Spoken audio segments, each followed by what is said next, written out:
That's right. I'm going to tell you right now.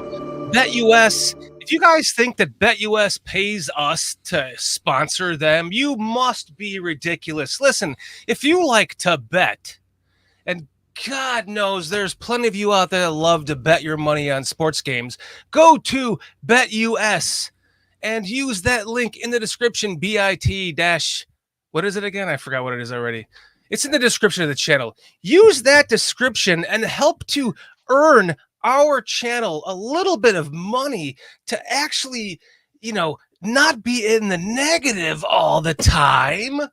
If you like to bet, just use the damn link and go make a bet and BetUS. You're going to help the channel with $100. Man, so if you just bet $5, $10, that's $100 towards us. It's a lot more than that to keep this going every month, guys. Sorry about that. That's a rant. I'm fucking fired up tonight, PJ. And what Super is that? Chat. If you're gonna bet, please bet responsibly. Super chat. What? No super chats already? That's the route we're going down. I'm sorry, I'm missing the memo. No worries. Keep going. Listen, tonight we are beginning a new era. Okay? We are starting a movement on BC. Well, Karl's not. What? No super chats? Thank you, Karl. PJ's down with this. We're starting a movement tonight. It's called Wearing Your Fucking Jerseys Backwards. Because why? This team is bass-ack-words. They do everything bass-ack-words. They do nothing in the correct order. So from now on, I'm going to wear my fucking jersey backwards, and I encourage all of you at every Bears game that you go to wear your jersey backwards in support of this team being so fucking backwards that they can't get anything correct ever in our existence. Guys, what's going on? How are you guys doing tonight? So, if I'm being honest, this is the one day trend that I'm going to do it. So, no. PJ, right here, buddy. Every jersey that you see me wearing from now until they get this shit correct, and God knows we will know when that happens because we'll all be fooled by it when we think it does. Guys, we're going to need a super chat to fix his glasses. Right. What? No super chats? I'll put the donation link on the screen for everyone. I almost broke my $800 glasses. That's how pissed off I am. Whoa, 800. Yeah, the frames are Armani, little that I know. Casual flex, but okay. Jeez. Listen, I had my rant show on Sunday after the game. I thought it was a damn good one. Thank you very much. You guys thought it was over, if you didn't watch it. I'm finally committed to being that guy. Like I'm going to need someone to talk me off the ledge from now until the ledge is no longer at the PJ.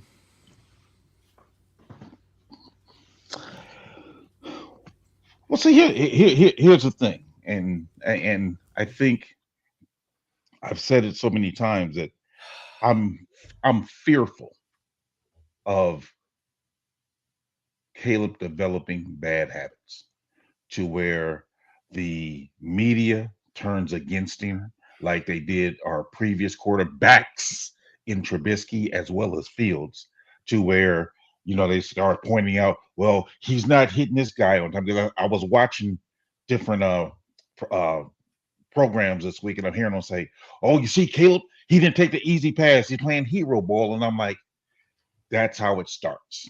And that's what I was saying. Before we get a new quarterback, let's fix the problems, because the problems was not just the quarterback. And even, I watched one last night. Fred, I probably got the guy's name wrong. Fred Krueger, I don't know, Krueger Sports or something like that. He was breaking down film, and it was less like he pointed out how our line is horrible at picking up the blitz. That's not a Caleb problem, but it will turn into a Caleb problem because he's not going to be able to see it in time. And we got Minnesota coming up pretty soon. So we got to get this fixed. So that's where my fear comes from. It's like, can we please now, not to even mention the culture, can we just please get the line fixed? Like, I'll be settled. I'll be happy with that. Get the line fixed. I don't care if he goes into this next game and he only throws the ball 25 times. Just run the ball, do something. Let's get this thing settled because he's getting happy feet back there. PJ, and that's going to be a problem. The part that sucks the most about that, in my opinion, is that I've watched Caleb Williams stand in a collapsing pocket and step up and make a decisive throw. We know he can do it. So if he regresses, that's going to suck. Yeah. Just J2K, real quick, I how's it going, buddy? want to shout out J2K, Antmas, man. Antmas, my man. Antmas. And Bearski Film. Bearski Film, yes. Bearski Brother Film, Paulie. Mr. Mayhem. Thank you guys for joining us. Appreciate it. We have our special guest tonight is Heidi. Forgive me, Heidi. I don't think I know your last name. Is it Oso? But we'll find out. Heidi is a super sweetheart previously from Acapulco. We'll get into that in a little bit. But she's our guest tonight from Mexico, currently in Mexico City. More Bears fans from across the globe going to join us. We are international, I'm telling you. International, baby. She's gonna join us in a little bit. Foster is typically, Foster's.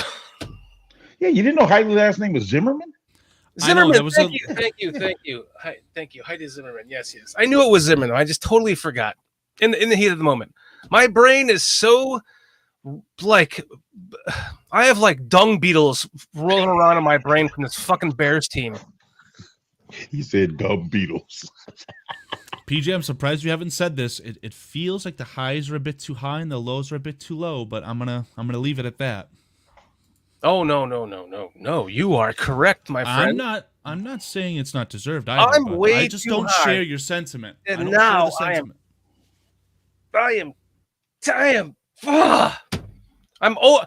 I don't see a way out. I don't. We are already in the cycle of hiring drafting a quarterback, 1 year, fire the coach. Draft a quarterback, 1 year, fire the coach. Now we're in it again. Draft a quarterback, 1 year. If Matt Eberflus sticks around, laughing stock. If he's fired, laughing stock. No matter what way you look at it, laughing stock of the league. We cannot get it right. There is a tweet from Adam Schefter that I want to play for you guys. This is you should use my quote tweet to see kind of the layers to it, but go ahead. Okay. We cannot hear it if you're playing it. Oh, you can't? No, sir. So what he's saying is Ben Johnson is going to be very, very selective. He's not going to just leave for some. Ben Johnson has identified the Bears as being incompetent. May I bring up this Please. point, if this is the point you want to make? Yeah, please do. Okay. So I would like to add just ever so slightly a tiny bit of context to this, okay? So on the Monday or the Tuesday following the Hail No Mary, Mr. Albert Breer reported that Ben Johnson desired the Chicago Bears coaching job going into the season. Right. So now we get this piece of news. Bear with me as I get this on the screen for everyone. You should be able to hear. Hold on. That's what I was playing, right? Yeah. He's saying that Ben Johnson is not going to leave. You may not be able to see that. Yeah, exactly. That's exactly what he's saying. It's like counterintuitive, and it's really annoying. Ben Johnson's going to be very selective about the place that he chooses to go if he decides even to leave Detroit. Good point. He's going to be very careful. I don't know that he desires to leave that division, to head in the division, to go to a place that you're talking about the dysfunction that has existed within that organization. We'll see. That's up to him. But I believe he's going to be very selective in how he approaches how to do his business. Before you said the word selective, I thought you were going to say he's going to be eagerly sought after. He's going to be the most sought after. But just because there are going to be, let's just say, 8 openings this year, and let's just say 8 teams have him on their wish list doesn't mean he's going to be interviewing with 8 teams. Yeah. I think if Ben Johnson is interviewing with anybody this year, he's interviewing with the intent that he's going to take that job. Okay, gentlemen. So we've got Albert Breer saying one thing and Adam Schefter saying the other. Who's the liar? I don't know. Yeah, that's a good point. But I think Karl actually brought. I don't know if Karl you brought this up last week or not, but the question also becomes, okay, who's to say he's going to be a good head coach? No, that was Shorty. Now, Shorty. I do echo that sentiment. That's what's going to happen, right?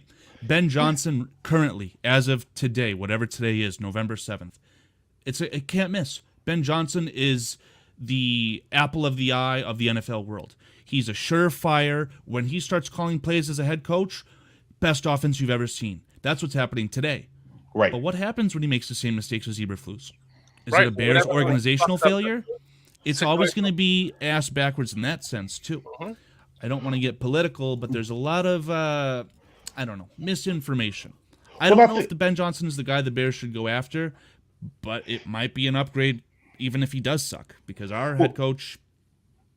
I think there's certain criteria we have to realize that the Bears will not go after the head coach. He cannot be that alpha bravado type male. Can't be that. And he can't be very popular to where he's another Mike Dick.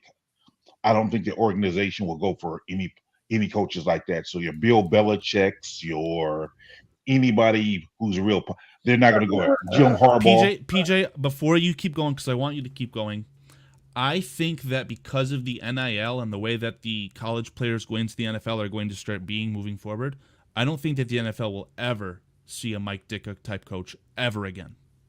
Well, I mean, I'm just talking about just a guy who's like the closest.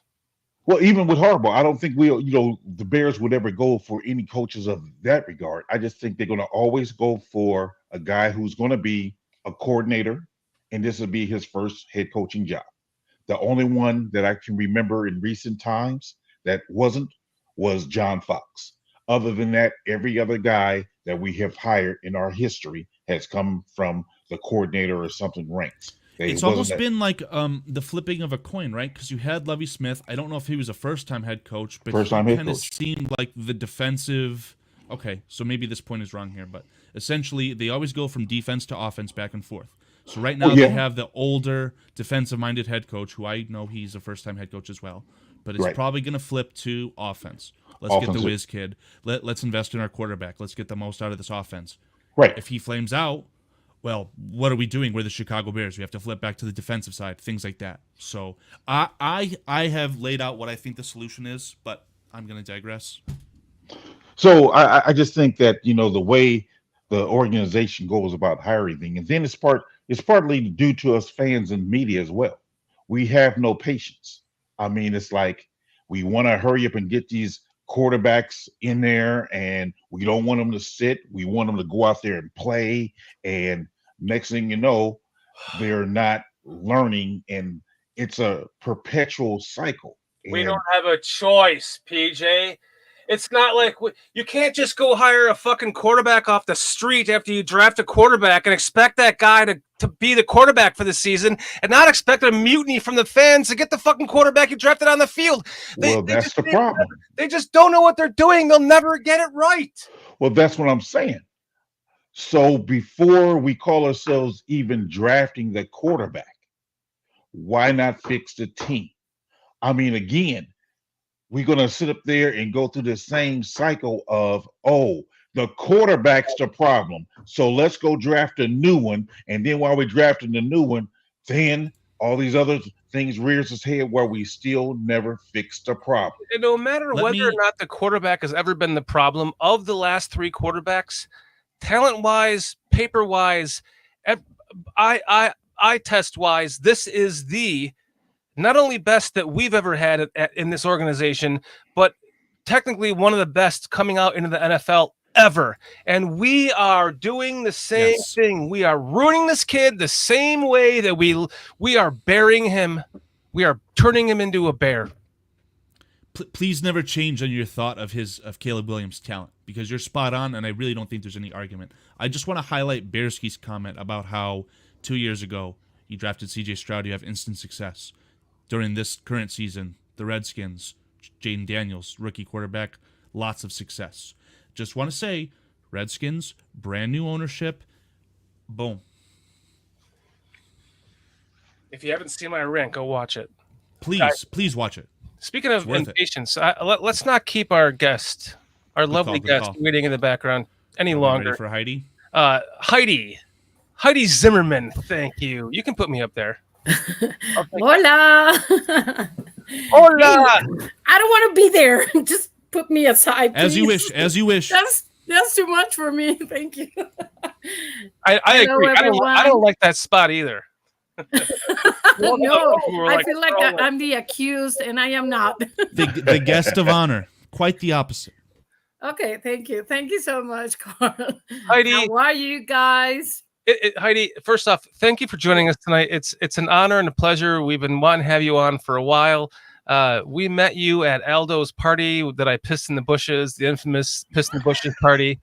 Now I see why we waited 15 minutes. Get that good old monetization. Good on you, Dan. The Chris Watts drink off with oh God, not cock. No, there are so many good stories about that party. Many good stories about that party. Yeah. That was a great night. It was great to meet you. We all got to see a win that next game against the Raiders, right? Yes. And then you flew back home to a hurricane in Acapulco. Yes. Have now since been relocated to Mexico City.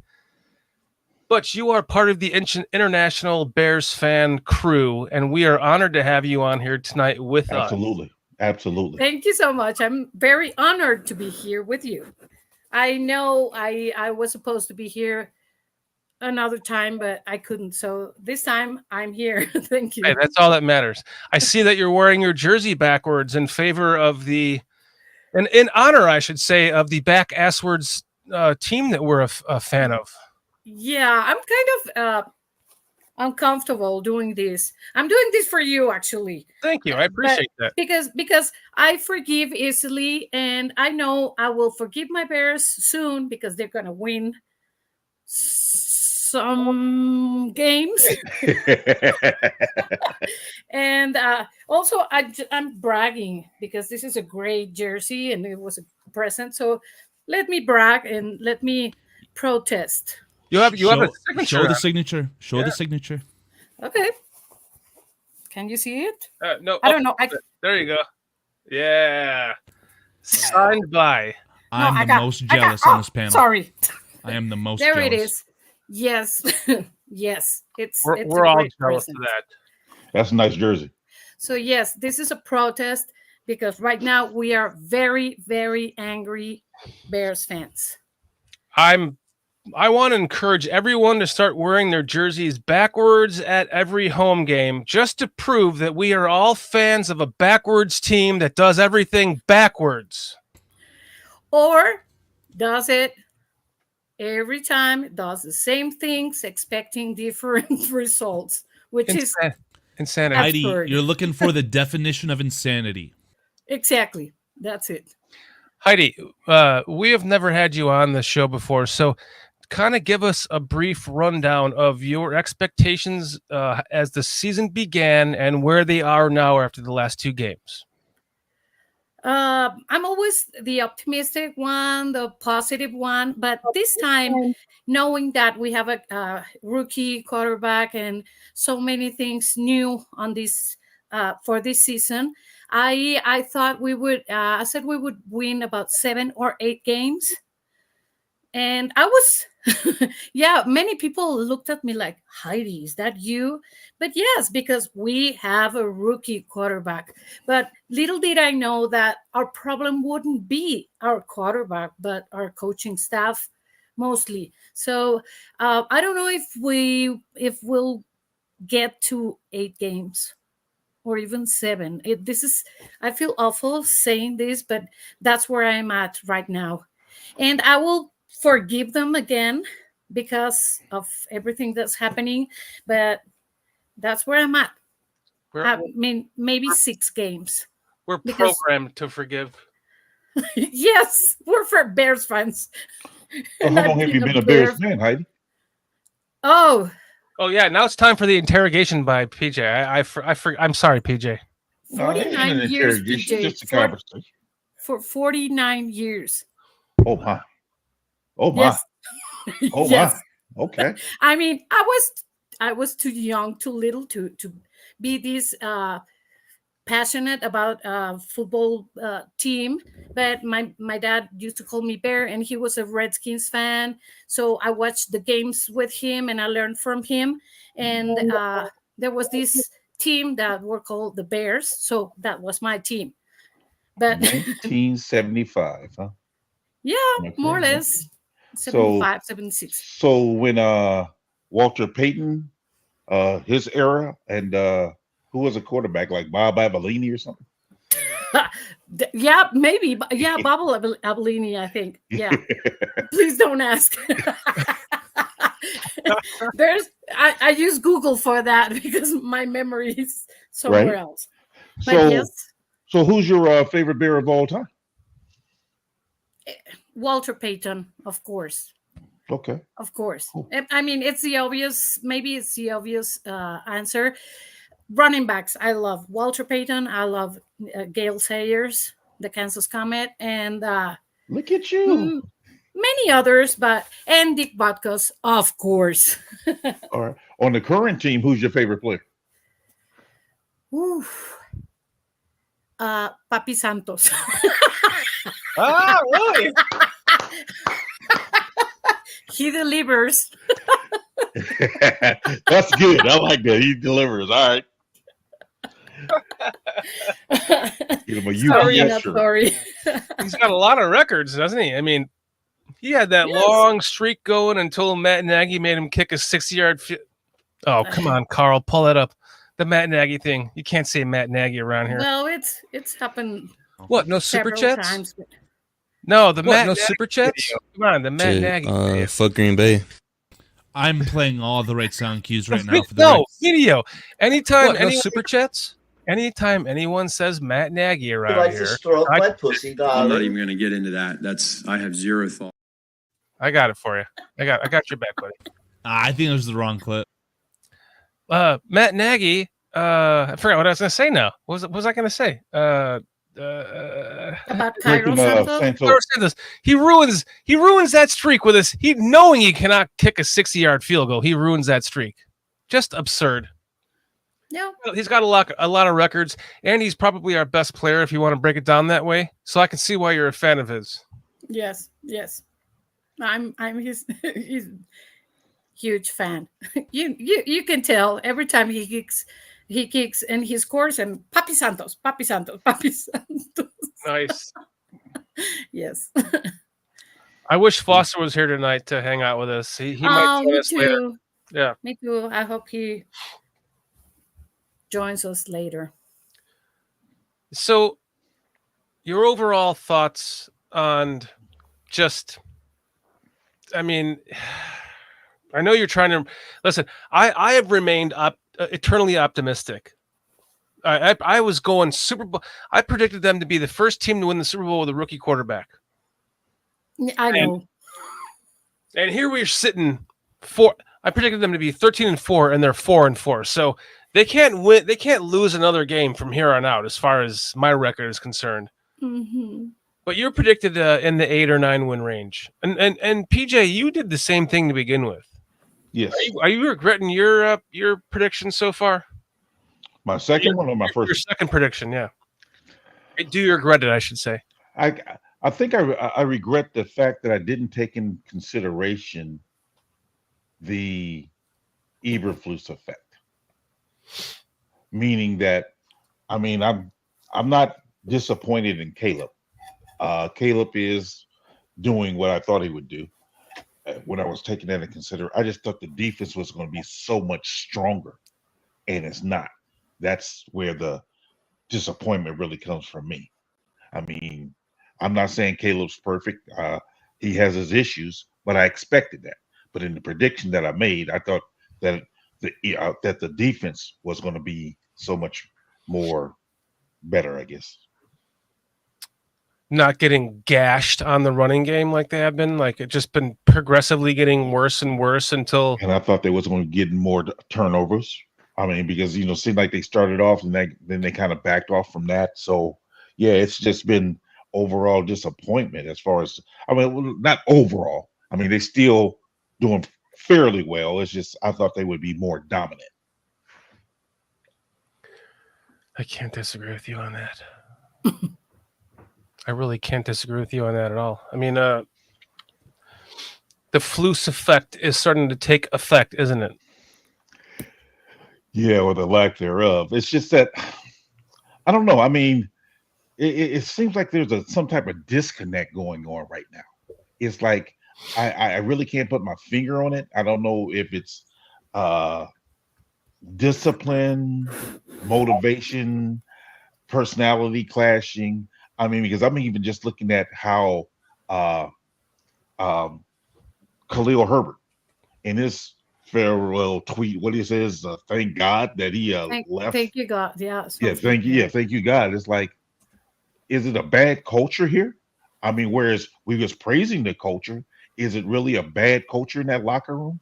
I mean, I know some people don't feel the same about certain players and, they wish them gone, but I think there's a way that you go about getting rid of players. I just think there's a way.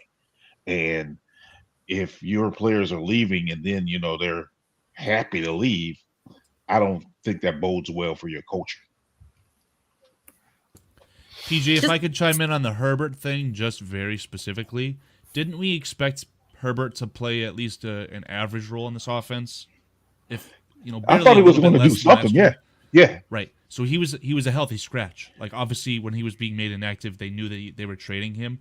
I think we can agree that Khalil Herbert is a capable back, and I think he's thanking God that he has the opportunity to show that. I wouldn't buy into it as far as a locker room something or other.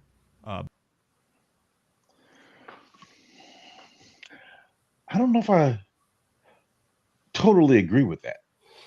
I think the way what about you? You tell me, Heidi, what do you think? The way he says, thank you, God, that seems like that's more specifically so saying bye Bears, like I'm really glad I'm away from the Bears, as opposed to just, thanking God for another chance. What do you think? Yeah, I think so too. And let me tell you why. Because he hardly played. So maybe he was willing to play. They didn't use him at all. So give him the chance. So maybe when this happened, he said, thank you, God. Let's just remember David Montgomery. Look at him. And he didn't want to stay. Yeah. Why do you want to go? Why do you want to leave your team? It's because there's something you are not liking about that team. And maybe the common factor here is coaching, the culture and coaching. So it could be what Karl says, but I'm leaning more to what you say. He was happy to change to be in another team. Yeah. I mean, because I guess it's like, thank you, God. I mean, that's how I'm reading that tweet. It's like, thank you, God, that I'm finally away from that place. I could be wrong, but that just seemed what it seemed like to me. Well, it would have been very different if that was Velus Jones. Very different, because he got a job right away, and that was lucky for him. So it would have been very, very different. But in this case, look at him. He looks happy. He looks excited. Oh, he's wearing 34. Good for him. He's got a big smile on his face. There's no doubt about that. Yeah. That's as close to a white 34 jersey to the Bears as you're going to get. And it could be a statement too. And he's so fresh, no injuries, nothing. He's ready to go. He's already activated for this game. Yeah. He's playing in this game right now. Yeah. I can't. I mean, I'm hoping that it's not the culture though. I do. I just think it's. I mean, to Vernon's point in the chat, is it just is it dysfunction? I mean, I don't know. I mean, because as much as Karl may hate Velus Jones, I would say that we didn't even properly use Velus Jones within the offense. I mean, in the time that we had him here. So PJ, within the offense, I cannot disagree, or I can't like refute that. Like, you're not wrong. But let me show you America's favorite PFF stat. I will leave you guys with this. Velus Jones wins above replacement -5 per PFF. It's clearly a joke, but he has been the direct reason the Bears have lost several games over the course of several years. If I made several mistakes over several years at my job, I would get fired. Yes, absolutely. Let me ask you this, Heidi and PJ. Okay, What, no let's super chats?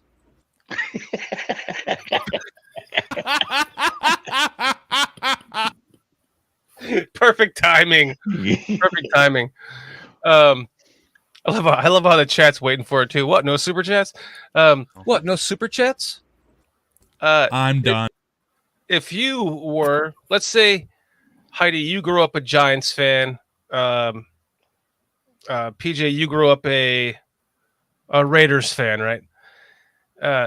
Raiders. And now you're sitting here and you're the top guy coming into the league to be the head coach. Heidi, would you want to, with all the outside noise that you've heard from this Bears organization over all the years that have all compounded to this moment, would the Bears, if there was 8 teams choosing for a head coach and the Bears were one of them and you were the hottest coordinator on the market, Heidi, would you take the Bears job?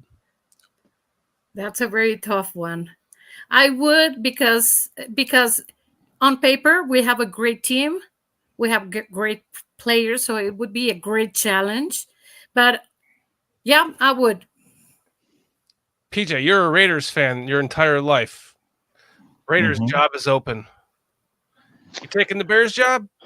See, you're not going to like my answer because I'm not one to say yes or no because I look at the realities. The reality is, for me, I'm looking at do they have enough bones or structure in place for me to bring in the type of offense or defense I want to run? Because if they don't, then I have to realize, well, we got to now get my type of guys. So that's going to be how much of a rebuild. So all those things I'm thinking about is Caleb, the quarterback that I can really work with. So because of those factors, it's like, I mean, me personally, I have always liked the cover 2 ever since Lovey brought it. So that part right there, that appeals to me as a coach. The offensive side, I like the bones there. So I like that aspect of it. But then here's the last aspect. How much do I have to cater to the media or the organization on what I want to do? Because my first couple of years may not be pretty while I'm setting things up. That's becomes the issue for me. Heidi, you're nodding your head. What do you have to say about that? No, I'm just listening to PJ. He's very analytic, and I'm simpler. I have simpler answers, but yeah, he's right. See, we connected. You know what I'm saying? Me and Heidi, we're there. A lot. I usually agree with you every show. So, yes. That's awesome. PJ, I'll rebuttal to what you said. So as far as like having the bones in place to get things set up the way that you wanted to, run your scheme, have your style of players, right? Don't you think that Eberflus deserves credit, essentially being told in his first year, his rookie year as a head coach, that he's going to essentially earn the #1 overall pick? Like, they were a bad team and they knew it on paper. They didn't have the talent. So he said, you're going to have to weather the storm. You're going to lose some games. Well, I think he did. I think that showed a lot of, grit on his part, knowing that, you take your best defensive players away and he still somehow finds a way. However, but the issue then becomes, what is his Achilles heel? Is the offense. We know you're a defensive guy, but your offense, who have you brought in to run this offense? Oh, you brought in Getsy. And Getsy was here for 2 years, and he goes to Las Vegas and last not even half a season or barely half a season, and now he's gone from there. So he was not that guy for you. So not that the Raiders are oozing with talent on the offensive side, especially at quarterback, but I hear True. your point, and it's not wrong. And that's what I'm saying. I mean, so those are the things he will be ultimately judged by, like much like Lovey, that he never was able to get that offensive side of the ball quite correct. And again, I think because let me be clear. I don't think Waldron's a bad coordinator. I may regret saying this later on, but I don't think he's a bad coordinator. I don't think they are really getting the direction correct, meaning they got Caleb throwing the ball too many times. That's just ridiculous. You don't have your rookie quarterback throw the ball that many times behind this offensive line who don't know which player to pick up on the blitz. And it's like, you're not even calling out the mic correctly to where you can shift the line, because too many times I see Tevin Jenkins doubling down with the center to block that guy. Then there's always somebody on that side of Tevin coming free. And it's like, why are we always calling this play wrong? We're not miking the correct person to where we're not shifting the line to the left instead of to the right. And it just frustrates me because I'm like, we are again falling in that trap of, is Caleb going to start developing bad habits? Is the media going to turn on him? Because again, oh, he missed this open guy. He was going to play hero ball because he had a guy wide open and he should have just took the check down, and he didn't. And it's like, now the whispers. That's why when I sent you guys that text, that the whispers are getting louder. That's the type of stuff I'm talking about. These people are going to start nitpicking the things that Caleb's not doing, not remembering he's still a rookie quarterback and he still has things to learn, but it's going to be stunted if he's out there running for his life every other play because we can't pick up a blitz. Well, PJ, there's no such thing as whispers when it comes to the Chicago media or media regarding Chicago, right? So I just want to say before, exactly. I'm going to lose it. I'm going to lose it. I wanted to ask you who you think is more in favor of Caleb Williams having these high volume passing attempt games, because it feels like they want him to have a baptism by fire. But is it Shane Waldron wanting to expedite the growth of his quarterback? Is it Eberflus saying, oh my God, we need to do this? Or is it possibly external management? Is it something else? Go ahead, Shorty. I don't care. If you've noticed in the last couple of games, the announcer has called out that the Bears are going to the line of scrimmage. They're like Tony Romo pointed out, they're overloading one side to decide whether it's man or zone. After that, Caleb is calling the play from there. So is that what's leading to too many passing plays? Because it's either A, Caleb is getting the call incorrect in this situation, or B, just because the defense is, well, it kind of goes hand in hand. The defense is showing them that just to get it to get him to pass the ball, because then they can attack him. J2K is echoing your thought, right? Maybe they have too much trust in their rookie quarterback. I don't care if he's the second coming of God. Maybe giving a rookie quarterback the ability to go to the line of scrimmage with 2 or 3 plays is maybe not the best idea. Because I know that that's not what is happening in Washington. I can guarantee you that. Heidi, go. You look like you want to say something. No, I'm just, I agree with you, Karl. Maybe it's happening because Caleb is a rookie and they are trusting him too much, and he has to go slower. Like Jaden Daniels. Jaden Daniels is going. I'm not talking bad about him. I think he's great. We don't have to say he's best. He's better than Caleb. We don't care. They both can be great at their own pace, but maybe that's what's happening. They are trusting him too much, and he has to be he has to be developed slower or easier, if I'm making myself understood, Yep. than other rookies, or because he's a rookie. And Heidi, Exactly. do you know what the strongest argument for your point is? When the Bears have had success on offense, especially through the air, it feels like the offense is in a hurry-up situation. So it's essentially dumbed down. It's what he's familiar with, so he knows it, and they're finding success. Exactly. Well, not only is the offense dumbed down when he in a hurry up, the defense is dumbed down, meaning that they hurry up and declare what type of coverage they're going to And be. Caleb has already seen what the defense has done and the personnel that's on the field to play before. So everything is simpler and quicker, less thinking, more playing. As I said, more like a reflex, just natural reflex. That's why I loved watching them. They're running this, like, I mean, I wouldn't call it a no huddle. It's just a hurry up offense. I think that's great for a young player, just to keep your rhythm going.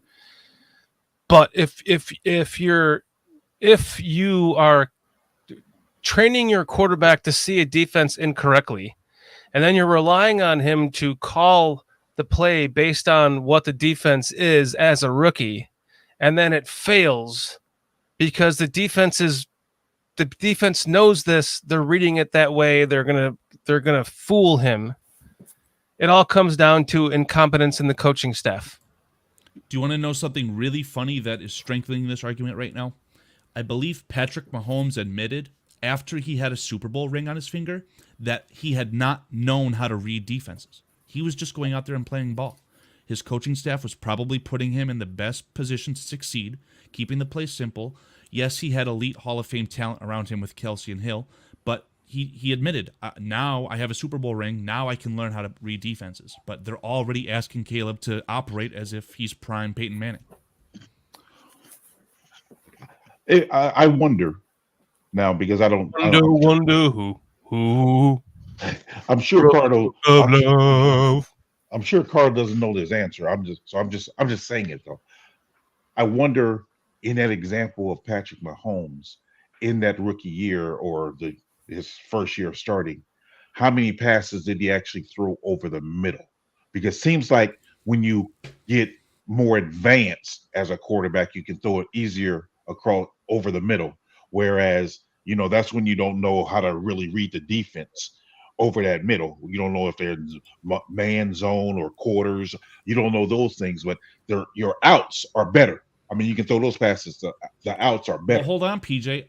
Correct me if you think I'm wrong, and you guys obviously watched the All-22 last week. It feels like the only real true strength that Caleb has is being able to dissect the middle of the field. I haven't seen much success with him throwing like a fade down the sideline or even the out routes. Like, it feels like he has struggled on the boundaries outside of the middle. On broken plays, that's where he has his best plays that is over the middle, on broken plays. And that's could be problematic because sometimes he throws it across his body. And I don't want him to get into that. I just think, again, him being 6'1", I think is somewhat of an issue with the guys in front of him, somewhat, but not a major issue. But I just think, again, that defense and the way these defenses are scheming against him, you put these guys, you crowd 6 guys on the line of scrimmage. You may send 4, you may send 3, you may send all 6. And the biggest issue I've seen is them not getting the protection because they have enough guys up there to make the protection. And truthfully, the guys can hold up long enough for them to get rid of the ball. But then when you have your 5 guys up front, they send 5, sometimes our 5, you'll see them double team somebody and somebody's free. That's communication. It's like, bro, you don't need to double team this guy right here. Put a body on that man for where you can give him at least an extra second to throw the ball. That's where the problem comes in at, in my opinion. For the audio listeners, you are not currently listening to Brian Flores. PJ is not the Vikings defensive coordinator, but it sure as hell sounded like it for a moment there. I mean, we're going to see a lot of 6, 7 on the line, 3 rush, 4 rush, 5 rush. You're not going to know. It's not going to be fun. And I live in a household with a Vikings fan, so. And I'll say this: we shall see. The Patriots, with their with their head coach being a defensive guy, I expect them to give some exotic blitzes. I mean, I really do. So as much as we may think it may be an easy cakewalk this coming week, nah. PJ, those days are over. I tried to echo this sentiment to Shorty, right? Like, I have fallen in trap with this. Who did we play 2 games ago? I legit can't remember. It was Washington, right? Yeah, Washington. I thought that Washington's defense on talent was overperforming. Washington's defense on paper. The names weren't adding up to what the result was. I thought they were overperforming. What did I predict? 38 points? I got fooled. So, same thing against Arizona. Their talent, even worse. Altogether. Just as much talent. I thought that they were an equally bad football team. What happened? We lost. I am not going to fall for the trap again. When we do our prediction, if we do a prediction, I will predict the Bears to win, but my prediction might shock you. Heidi, what do you think the best game that the Bears played on offense was? Who they, as far as who they played against? Yeah, it's very easy. The Jags, or the Jags in London. Yeah, but and that was the game. Hard to go wrong with 5 consecutive touchdowns, right? Yeah, I mean that's the game where the field he was playing the middle of the field, right? Like we all. Well, he was manipulating it deep down the field against the Panthers too. Like we've seen some special stuff from the quarterback, which is awesome. Panthers too. He looked great. Everything looked great, but the reality is so different, and we have the toughest games ahead. At this moment, if we win 2 more games, it's gonna be too much. And I hate saying this because this is not me, but well, here's a stat that you can lay your hat on, Heidi. Matt Eberflus is 0-18 on Sunday high noon away games. So, Shorty, there are none of those left. This is just to echo my point regarding him walking into a terrible situation his first year. How many losses were that first year? Was it literally 8 games on the road? So those statistics, I like to take the first year out. Oh, what's going on here? Oh, our resident best friend Vernon Roseman I gave him the link to that. He just wants to hop in the back and hang out in the back. He doesn't want to join, so don't worry about it. Understood. He's just hanging out in the back with us right now, just for fun. Well, I don't know if I have the go-ahead to say this, but Vernon, if you want to jump in, just drop a private chat. Yes, come on, Vernon. Don't leave me alone here. Hit that private chat button on the right, Vernon, and let us know if you want to come in and join us on the show. Hopefully we're making you feel welcome, Heidi. Oh, yes, of course. Of course. Cool. But maybe you don't know this or you won't believe this, but I'm quite shy. I don't believe it. Nobody believes it.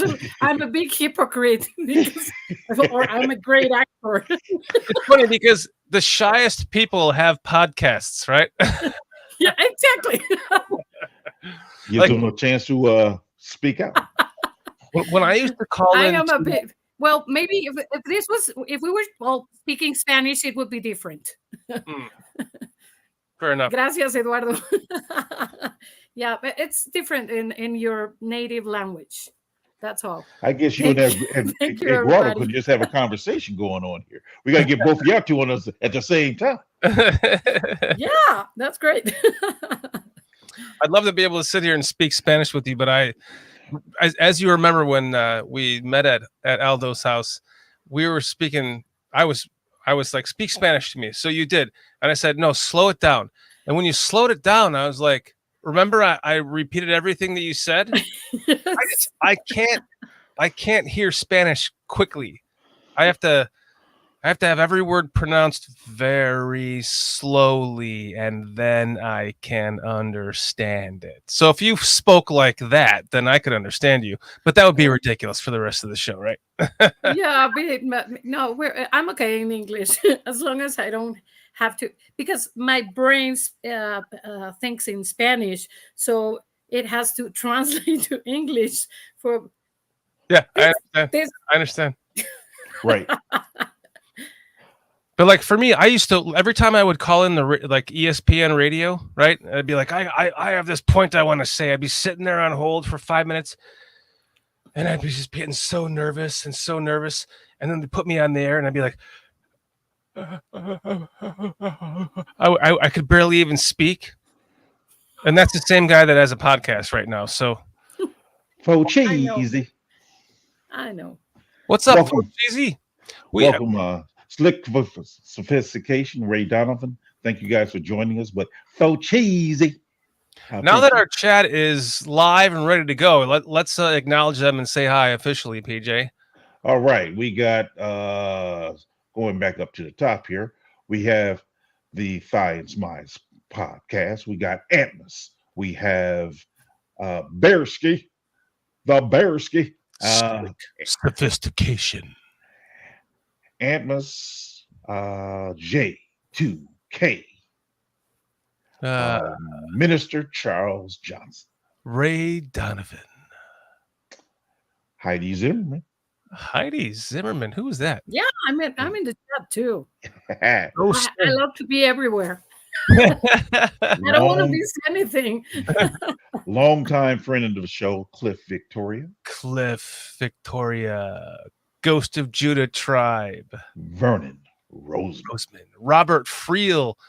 Guys, we've lost Doug Van Dorn.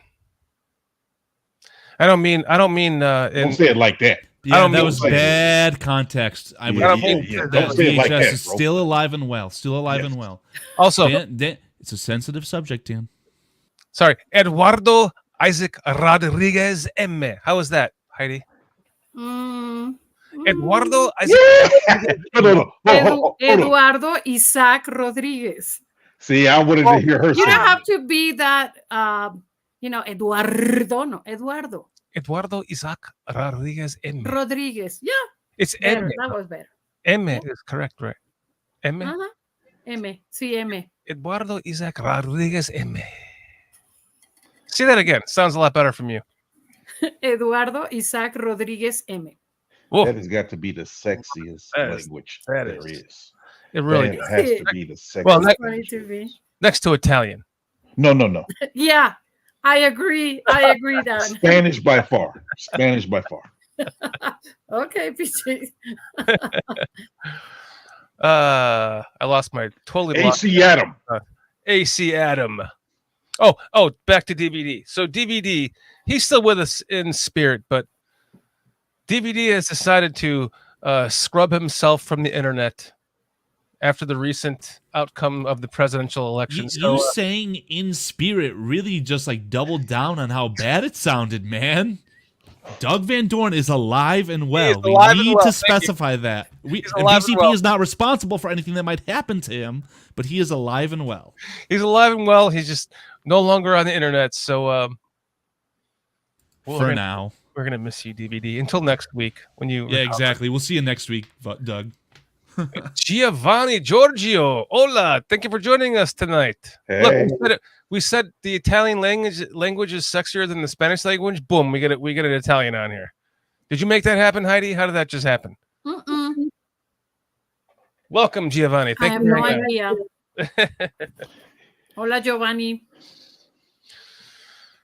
So back to the Bears. Now, Vernon did say, if you want to go back to talking about the organization, he did have something he wanted to say about that. Oh, wait, by the way. Yeah, Vernon, I will put you on the screen whenever you want, buddy. Just let us know. I don't want to do anything out of line. Vernon did want me to tell you guys that he really appreciates this channel, and he appreciates you, PJ. He loves you, PJ. Foster, I love Vernon. Vernon's a good man.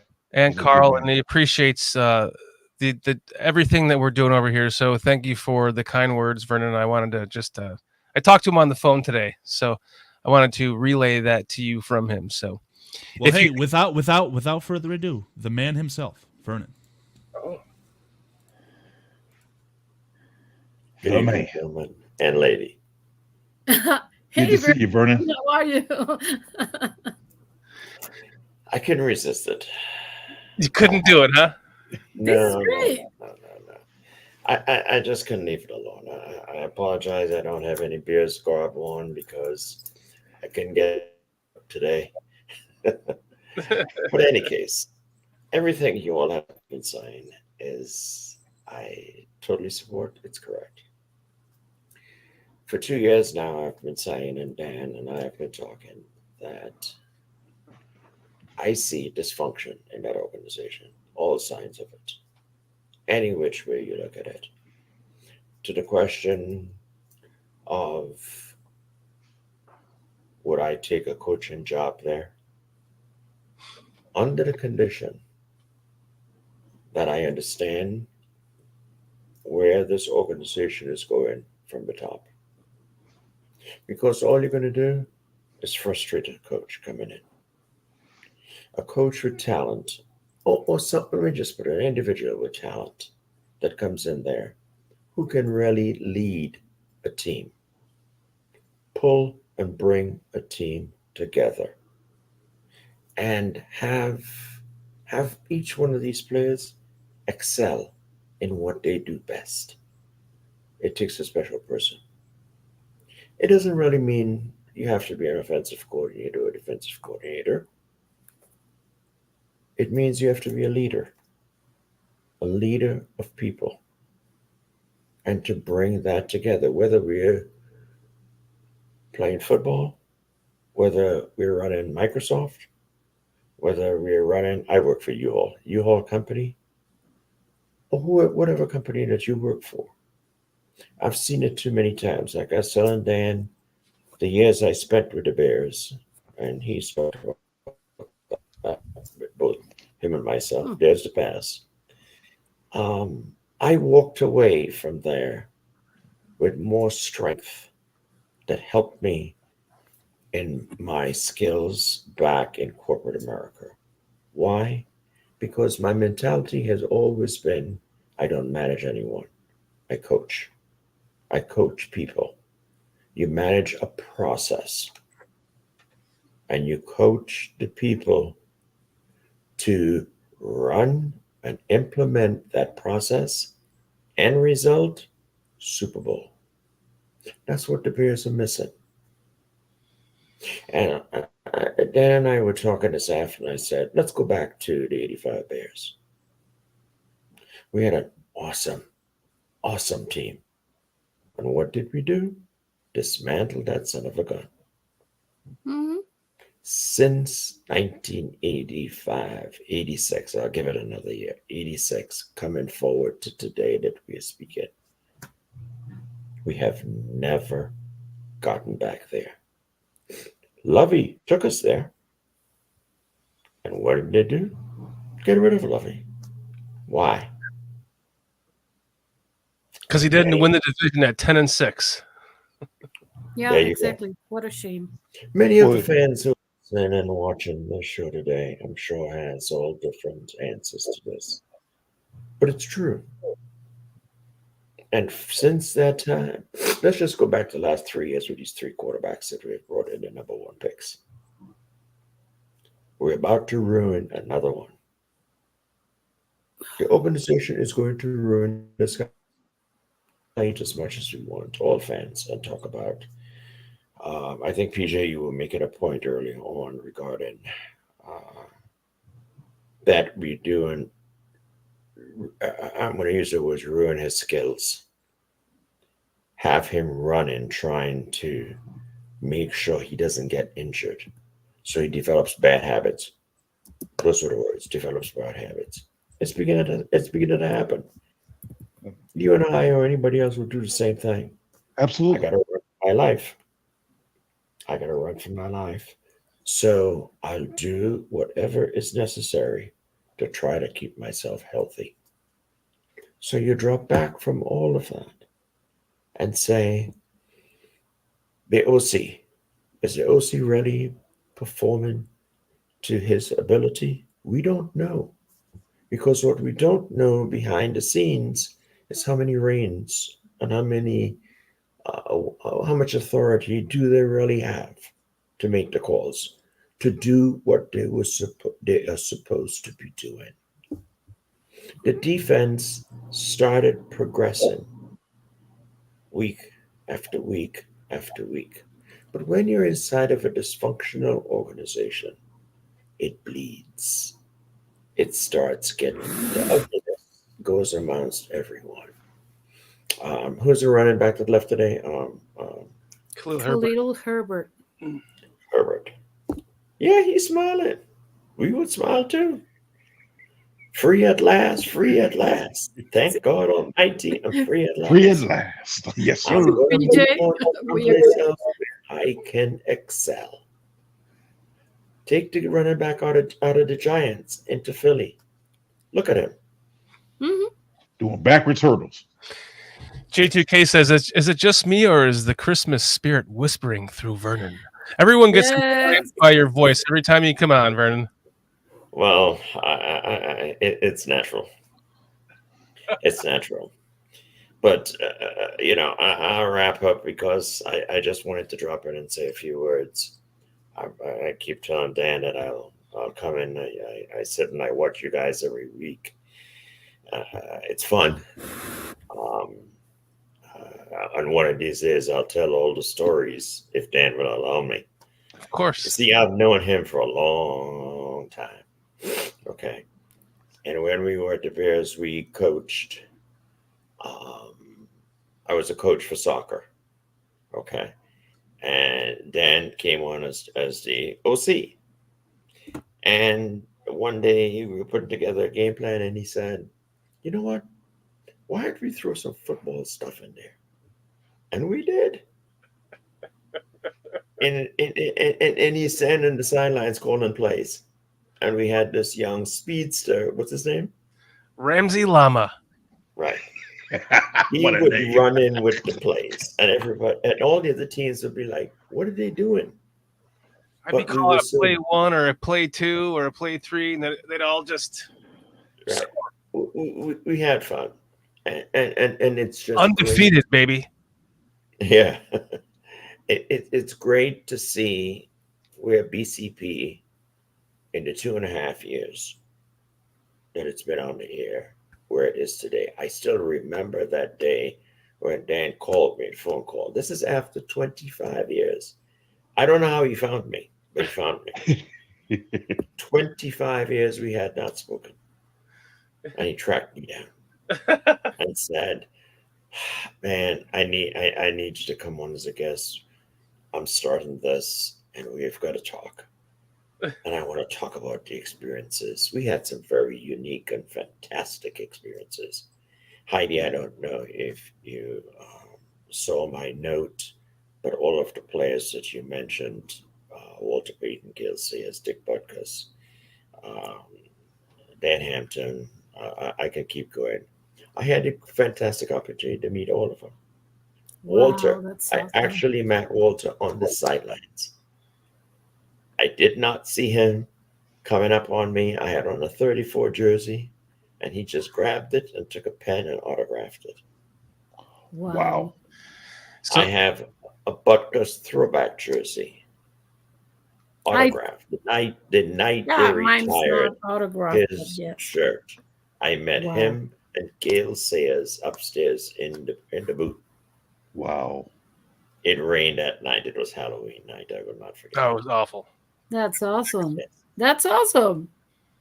So that was so Vernon worked for a company at the time that got he worked for a copier company that got the bid from the Bears to run off, or they got their copy machines at Soldier Field. So he got 2 tickets to every game, the media pass, and he had him and someone else, me, ran off the stats of every quarter and handed them out to all of the sports people in, ESPN, whatever you name it. We had to take all the stats from every quarter, staple them all together, and hand them out to everybody. So we did miss the last 3-4 minutes of every quarter because we had to do that. But we got to go to every home game. We got to go in the locker room. We got to go on the field. We got to go to training camp. We stayed in the dorm rooms with them for 2 weeks. We were on the field for the practices. We were hanging out with them, all the team members and everyone during the practices at Platteville that year. It was magical. So that's our experience as super fans together, Heidi. Just a backstory of it, and for him. Amazing. For him to come on here and I've been a fan of this from the start when, like you said, when I called him, and then still watching it with us, it's a pleasure and an honor to have you. Well, still enjoy it for one thing, because I do. It could get easy to get sick of us, but you did. No, I think you guys complement each other so very well. You really, really do. There's such a balance on this BCP podcast. Thank you, man. I appreciate that. I really do. It's amazing. Today I finally learned in talking to Dan as to how all of you came together. And then he told me Heidi was on. I said, okay, I don't know Heidi, but I'm not going to miss it. I agree with fit you. Right in like a regular. You're great. So that is very kind, Vernon. Thank you. Lady, gentlemen, I'm going to say peace out. Thank you so much for coming on and saying all that. Your opinion matters, like all of ours, and it's great to hear it. And we're humbled by your compliments. So thank you. You're quite welcome. And I'll be on another time. In the background, you see my house is in disarray. We have construction going on, and that's taking its toll too. So hopefully we'll finish before the construction will be finished before the holidays. But bears love to everyone. Bear down, Vernon. Thank you for joining. Great to talk to you, Vernon. Thank you. Thank you, Vernon. Appreciate you. I want to say thank you as well. That was awesome, Vernon. Wow. Thank you very much. Yes. His voice is just so entrancing. I have to get him I have to use his voice for something special on the channel, right? I'd like to have him voice over like the intro or something. That would be Right? Yeah, that'd be amazing. cool. As J2K said, if he wants to do silk commercial as well, or silk sheet commercials rather for the ladies, by all means, Vernon, by all means. We need his voice to bring us peace. Yeah. Well, Right? it's for me. It's not just his voice; it's the way he delivers it. It's like Correct. His demeanor, absolutely. He speaks slow enough to where you can't have many conversations going on with him. It's like you listen. Everyone else be quiet. Yeah, it commands attention, absolutely. And Shorty, you said that he was the head coach of the soccer team that you guys were intertwined with. Yeah, he was probably the perfect man for the job. Oh, he was, and none of us knew what we were doing, but we did it. And we were tell if you were trying to coach a soccer team and ask them to run offensive plays from the football side of things, but I digress there. Well, then he ended up moving and leaving, and then I took over the team as head coach. And did you find success? We were undefeated year after year. I think okay. The thing that I really noticed that he pointed out is there's a difference between being a manager, being a coach, or what I consider a leader. And in a lot of professions, you need to be able to separate the two. Who's your manager and who's your leader? Certain professions need leaders, not just managers. And to his point, I think the Bears are in a position where they need leaders on this football team. I mean, we're a young football team, but we need leaders to really take charge and, lead the way. And I think Mercedes Lewis, I mean, God bless him, but him not being so involved in the offense. So is he really the leader of this team? I can't say Packer, that because always a Packer. He hasn't proven that on this team. We need a person like Komet. We need a person like DJ Moore. We need guys who's been here a while, Jalen Johnson, to actually be that leader. And someone was not stepping up. I mean, I've been hearing this hype about, DJ Moore quitting and walking to the bench. I hate being the apologist for players, but I can understand why he did that, because at the time I thought Caleb was going out of bounds too. And if I hurt my ankle, he's going out of bounds. I hurt my ankle, I'm going to walk on over there. Well, PJ, he also stepped out, wrapped through his hat. There's so many things that you're saying. I don't want to step on your toes. I'm losing it. Oh my God. You know what, PJ? Continue. I'm sorry. I'm just saying, I'm not going to harp on him too much for that. I'm just like, okay, I'm not going to worry about that.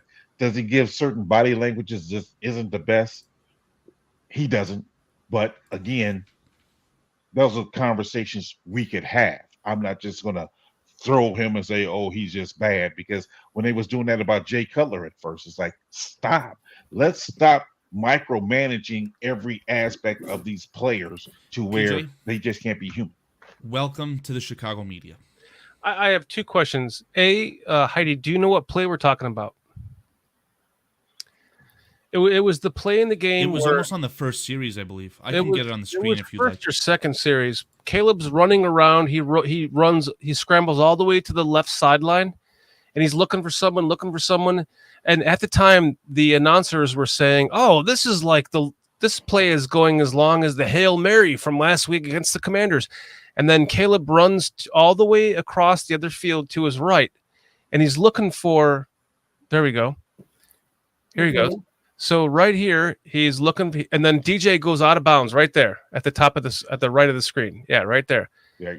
His ankle literally did one of those rolls on its side, and then he kind of limped off of, and then Caleb rolls to his right, and he's trying to find someone, right? So do you remember that play, Heidi? No, I have to be honest. I didn't watch the game I wasn't focused because I was very sick that day. Yeah, that's right. Yeah. I actually slept for the whole second half, which I'm not. I don't regret it because it was, as I see, it was very bad. So I turned it off almost. So, and I didn't want to watch it to rewatch the whole game because I was so mad that I couldn't. So sorry. Heidi, out of curiosity, what time of day is it for you right now? What time is it? It's 9:18. Oh, so you're in Mexico and you're still central on the exact same time. Okay. Yeah, exactly. Yeah, exactly. Fantastic. Okay, because I know like the UK boys, the British Bears, they're 6 hours ahead. So I didn't know if it was the same over in your neck of the woods, but I'm glad that it's not, I guess, going to ruin your sleep schedule to watch losing football. No. No, she's it's not just behind 1 hour. the real people. She might be an hour behind you on your. I thought she was 3 hours. I thought you were in the Western time zone. No, it's just what. Well, we don't have time change anymore here in Mexico. It was banned like 1 year ago. So it's always, it's always, there is no daylight saving time anymore or anything. So we're on the same time. I wish we did that. Shorty, I want to echo something that I told you personally. I know that, again, to PJ's point, the highs are too high, the lows are too lows. But just kind of after the conversation with Vernon, I think it's important to talk about. Just look at the screen. The community here has something that they're looking forward to on Thursdays, and I think what is going on here is very special. Outside of the Bears. The Bears are losing football games, and it feels like the world is crashing down. There's still many people inside of this chat who are looking forward to conversating with everyone and just looking forward to Thursday night. To Karl's point, if I may interject real quick. Absolutely, please. That's what I actually love about our chat, is the way they get along. And that's why when I see somebody come in and they want to cause some type of friction, I speak up against it, because I love this community that we have here, to where people get along in the chat. We talk football, we talk food, we talk a variety of a lot of different things. It's because I want it to be a safe place to where we can just be friends and talk football and talk life. I don't want to talk politics. I don't even want to talk religion. I don't, because those are leave that for the Barroom Network. No, I'm just kidding. Let's talk about how much money you make, though. Let's do that. Well, PJ, who'd you vote for? Yeah, right. So because I don't like the division. I love the fact that we have people from different countries. We got Heidi from Mexico. We got Jason UK from the UK. Chris people all over the world. Atmos is from Canada. Ked's the Canuck as well. Canada. Yep. All over the world, we got these different people coming in here, and we're talking like we have been friends for years. And it's just, that to me is amazing. I mean, so to Karl's point, yes, I think this community here is just awesome. And PJ, to your point about the chat being able to intermingle with each other, it's beautiful. This community has welcomed me with open arms. Whenever I've gone live recently, it's the same group of people in that chat, and they act the exact same way because they're genuine. It's a friendship. That's what it is. It's a friendship. Yes, it is. Yes, it is. Even the ghost of Judah Tribe, who is No, don't give oxygen to the fire. Listen, even the ghost of Judah Tribe, he has been known to be much, much, much worse.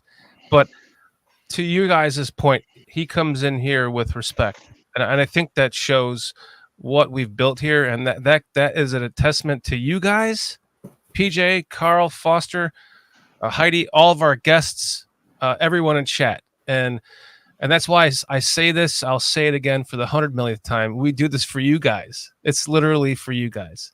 If you guys knew what the input to the output was, what's that? The process for a company receiving, the bottom line, receiving. What is it called? You have a department with receiving and accounts receivable and accounts payable. Accounts receivable and accounts payable. I'm gonna tell you what, this channel is in the red because we don't care about that. We're not looking for your money. We're doing this to put out good content for you to enjoy hanging out with us. What? No super chats? That goes behind it. What the fuck, you guys? You can't super chat. No super chats? I mean, come on. All you gotta do is go to BetUS, put a $5. Use the link in the description. Put it in a $5 bet. You give us $100. All you bet motherfuckers. Please bet responsibly. Pretend you don't bet. Please. Just use the link in the description. Bet responsibly. All right, that's enough said. I don't bet. You can say it. You can say it. You can say whatever you want behind closed doors, but publicly, don't say that if a quarterback doesn't do this or an owner doesn't do that. Don't say you're deleting the channel. It's not worth it. There are things bigger than football. Yeah. Heidi's saying we're family, Minister Charles. We are. You guys are all our family. And thank you for hanging out with us again on another Thursday night when there's actual football going on. Because you are such Bears fans that you're here to talk Bears with us and talk life with us. You just missed the play of the year too, Lamar Jackson. Wow, there's special plays left and right on this football game, but Lamar. I'm telling you, that guy's Jamar. That guy.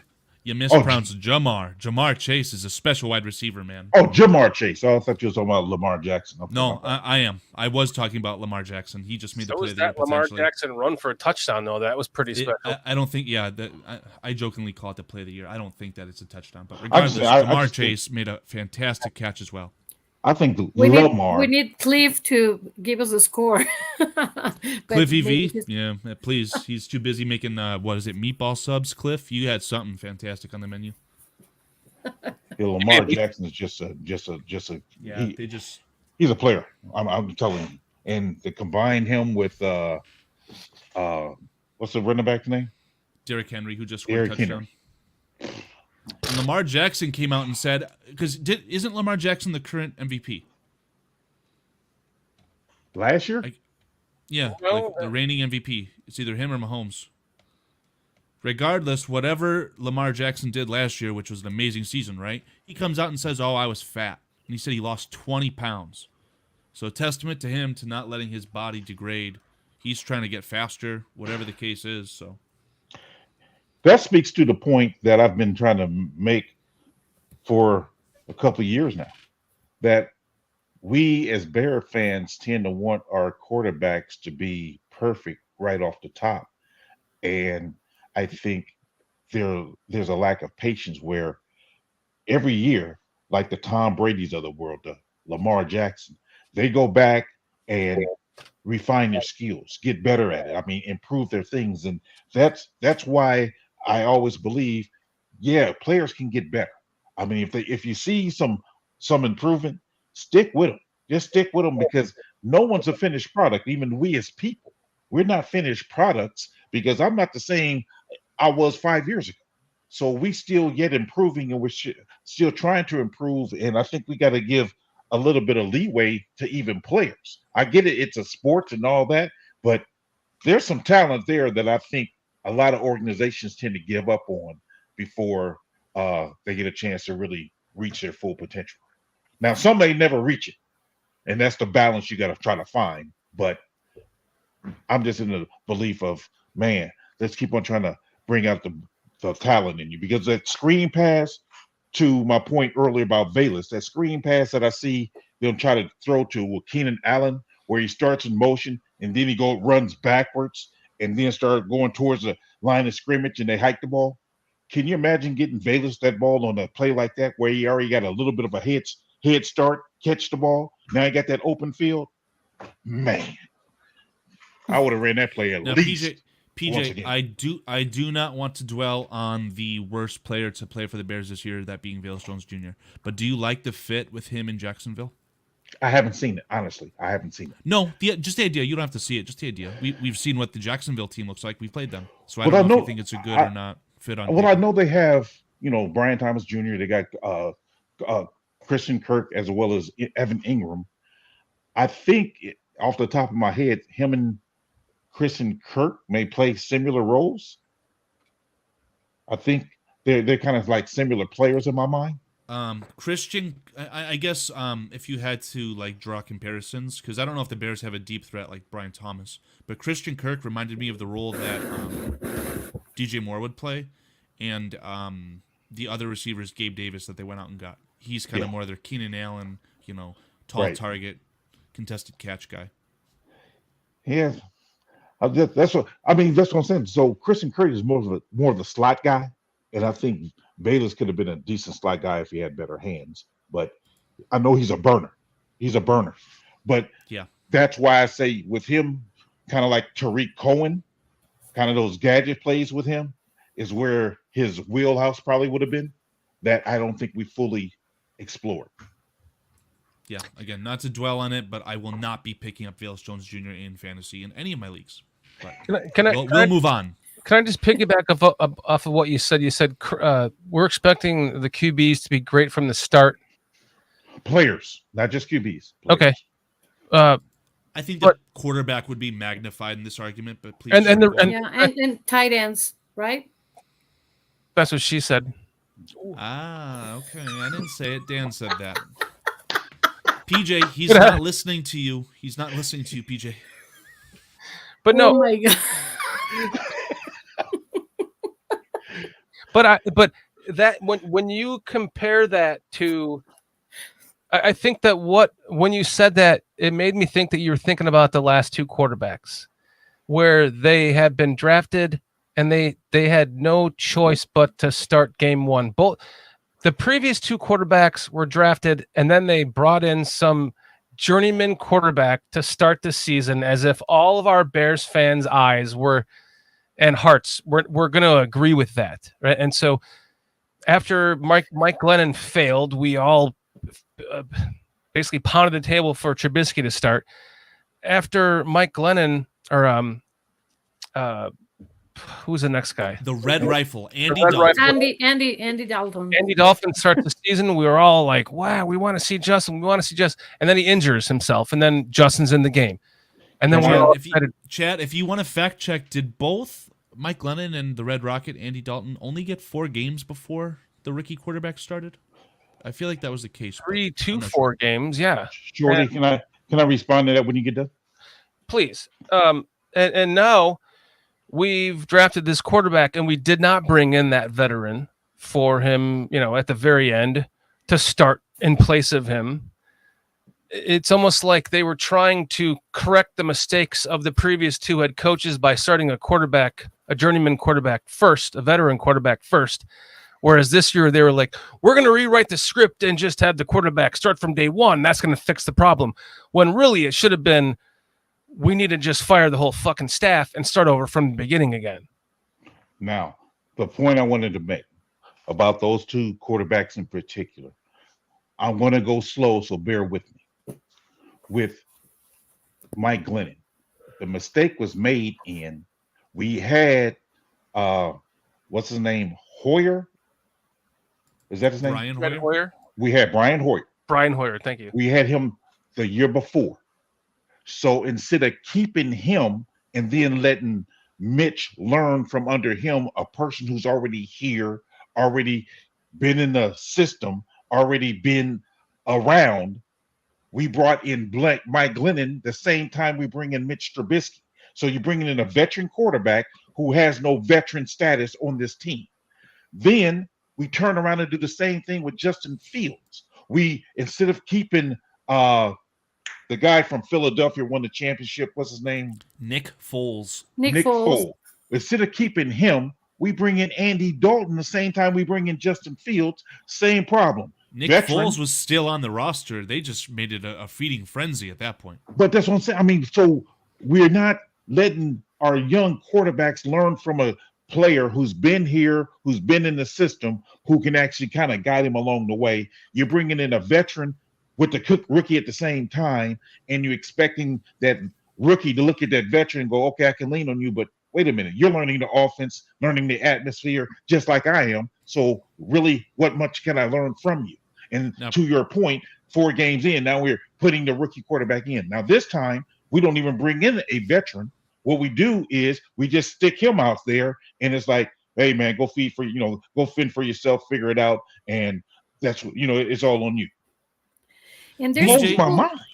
PJ, I just want to say Mike Glennon at the time was definitely a sought-after commodity, and I really can't blame the Bears for wanting to upgrade from Brian Hoyer to Mr. Mike Glennon.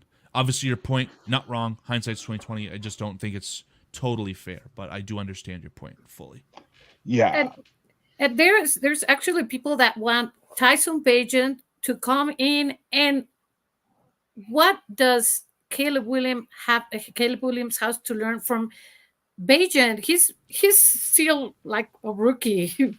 I mean, Heidi, I think I want to take your point, Heidi, and think outside the box. Why don't the Bears have anyone for Caleb Williams to learn from? We honestly thought that it would be smarter to keep the other rookie quarterback, whose name is escaping me right now, instead of the guy that was essentially traded or changed to the Vikings. Simeon.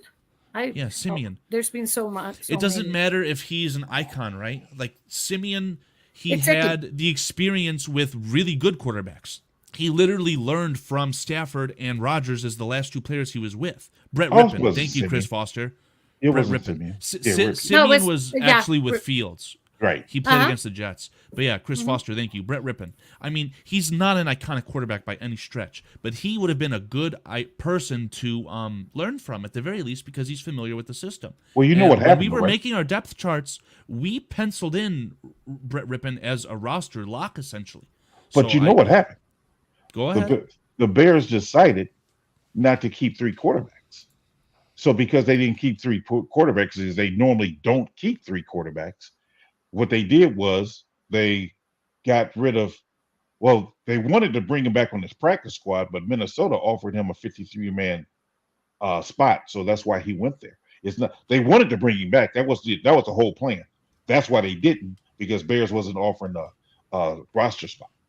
Well, it's a damn shame in my opinion, because for my money, I would much rather have Brett Rippon on this roster in some capacity than a Mercedes Lewis, who is probably the leader in the clubhouse for false starts on the team. So again, once a Packer, always a Packer.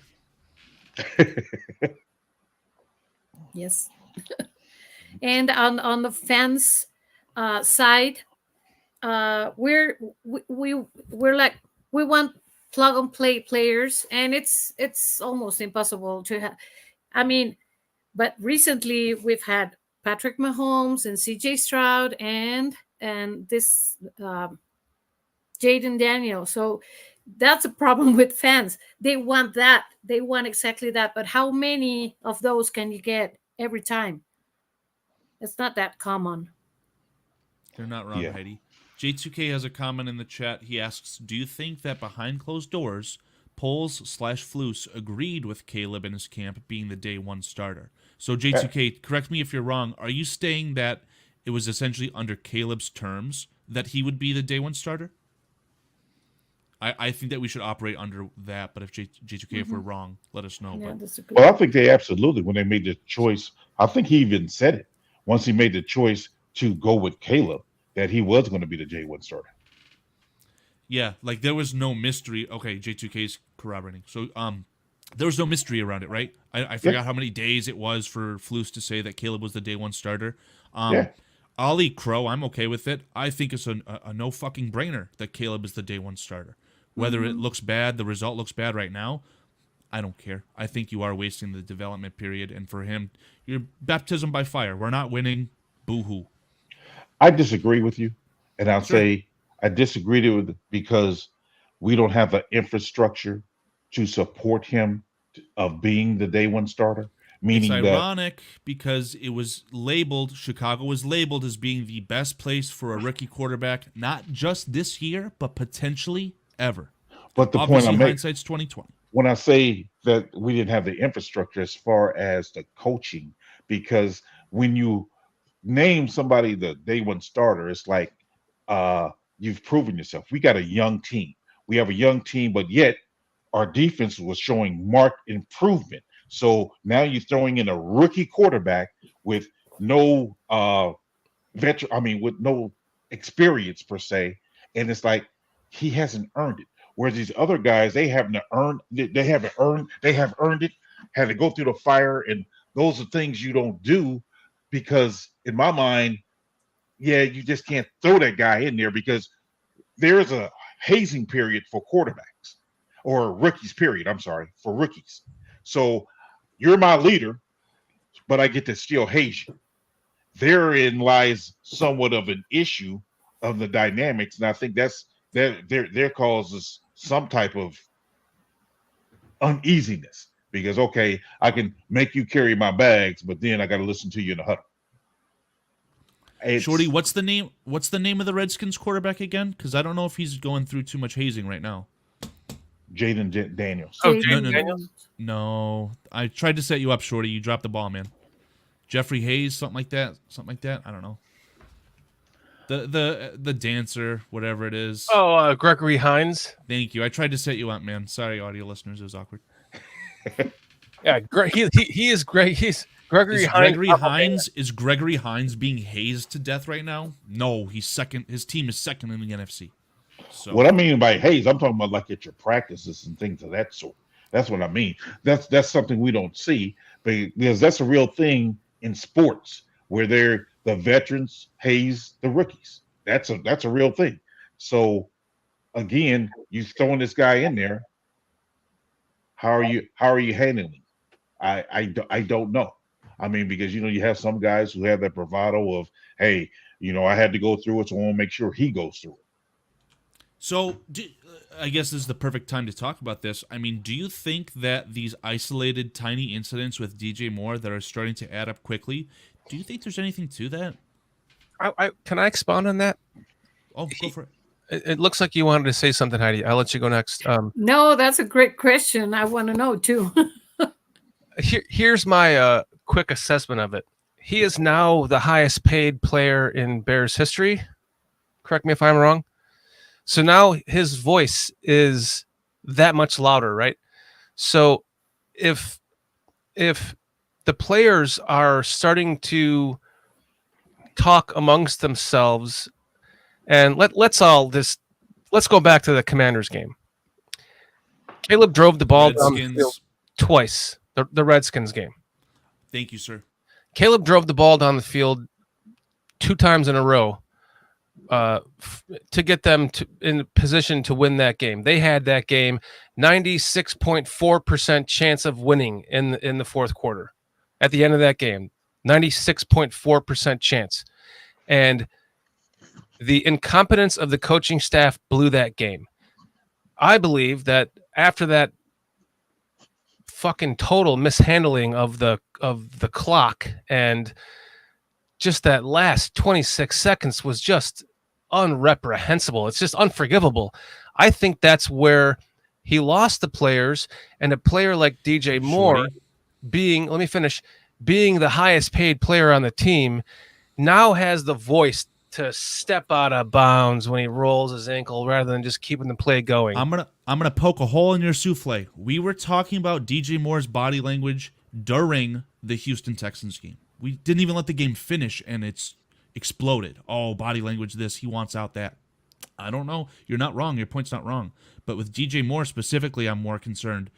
there feels like there's a little bit more than meets the eye, in my opinion, because we were seeing it versus the Texans in week 2. I personally think that a contributing factor for DJ Moore is he's not getting as many targets a game like he did last year. I mean, be it valid or not, I think that's part of it. I think it's also part of the fact that he's frustrated with the offense. He may be frustrated with the quarterback somewhat not throwing it in time. I think it's a combination. Do I think it's irreparable? No, but you guys have to remember, I also was the one who said I wouldn't be surprised when they got rid of Fields if DJ said he wants out. Is it so? Is it possible then that if you're going back to the Houston game, that second game of the season, right? Yeah. That if he was, you're talking about the play where he was like down on the sideline, he was like, all upset, right? Like that he didn't get the ball. I wasn't even really talking about one game. I mean, I saw evidence, or not evidence, BS, fake news about his body language, whether it was after the first drive, whatever it was. I mean, yes, at the end, again, my sentiment on DJ Moore has been that he's been playing hurt. I don't know if he got something in training camp or what it was. It feels to me like he's playing hurt. But specifically, I guess I'm talking about the play down the sideline where DJ Moore did an excellent job, crafty route runner, to give his quarterback space on the boundary so that, it looks like he's coming inside and the ball's supposed to be thrown outside. It wasn't perfect. He tried to lay out for the catch, and obviously he's going to get the wind knocked out, whatever the case is. So, yes. But go on, please. I think somebody in chat said that they posed the question, is he being a diva? I really think DJ's a humble person. Yes. I really do. Yeah, I don't think he's a diva whatsoever. So I just think it's frustration. And to Karl's point, he may even be injured with that ankle because I see the way the players don't wear socks. I'm sorry, because I played a lot of basketball coming up, and turning that ankle is not fun. And I used to wear several pair of socks just not to turning ankle. And I see these guys out there without no socks on, and that ankle, no joke. So I get it. I might have to start calling Scottish Bears Scottish PJ. I mean, that's exactly what I think is going on there. I agree with Scottish Bear. He's so frustrated, and because the times he has been hit by Caleb, those have been mostly bad throws. So he's frustrated. Yeah. I'll put a positive spin on it too. I mean, maybe he recognizes the talent that Caleb Williams has, and he quite simply is just expecting more. He's expecting wins. He's expecting more greatness, not just from DJ Moore, but from the entire offense. And right now, it's just not happening. I'd be frustrated if I played offense for the Bears.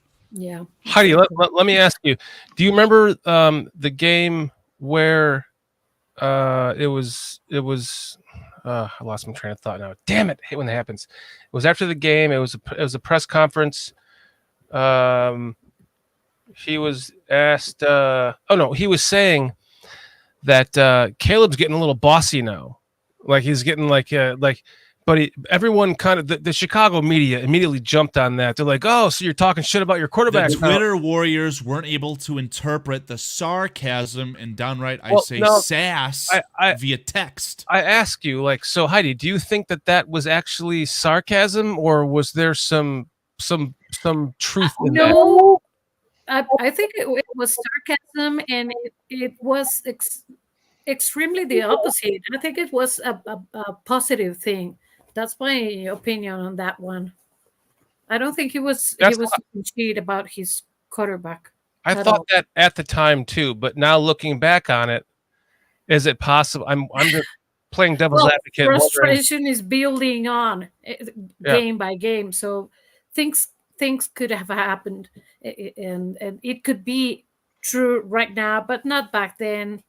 Do you think if we win that Commanders game, if Flus makes the right calls in that last 26 seconds, we win that game, do you think we win this next game that we just lost? Yeah, I think so. I think so, because we know football is it's not purely physical. It's a huge mental game. So that's why I am so concerned about this coming game, because the mental plays there, it's going down, down, down, down. Yeah, Heidi, I'm going to echo what I told Dan, I guess privately, but Dan has this anger about him, right? Like he wants us to turn our jerseys upside or backwards. He wants us to, revolt against the team, right? Dan, you don't know what anger is. If the Bears lose by 2 scores at home and then lose by 3 or more scores being shut out against the Packers, you will understand what anger is. This is the tip of the iceberg as far as I'm concerned. Do I think it'll happen? No. But if it does happen, I will not be surprised. Oh, trust me, the rant that will come out of that Packers loss will be epic compared to that last one that was epic. Especially when Mr. any of the McCaskies come out and say Eberflus is our head coach, then you might black out. I don't think we will win those games at all. I'm sorry. Maybe one. Maybe one. One final point regarding DJ, and I'm going to leave it alone.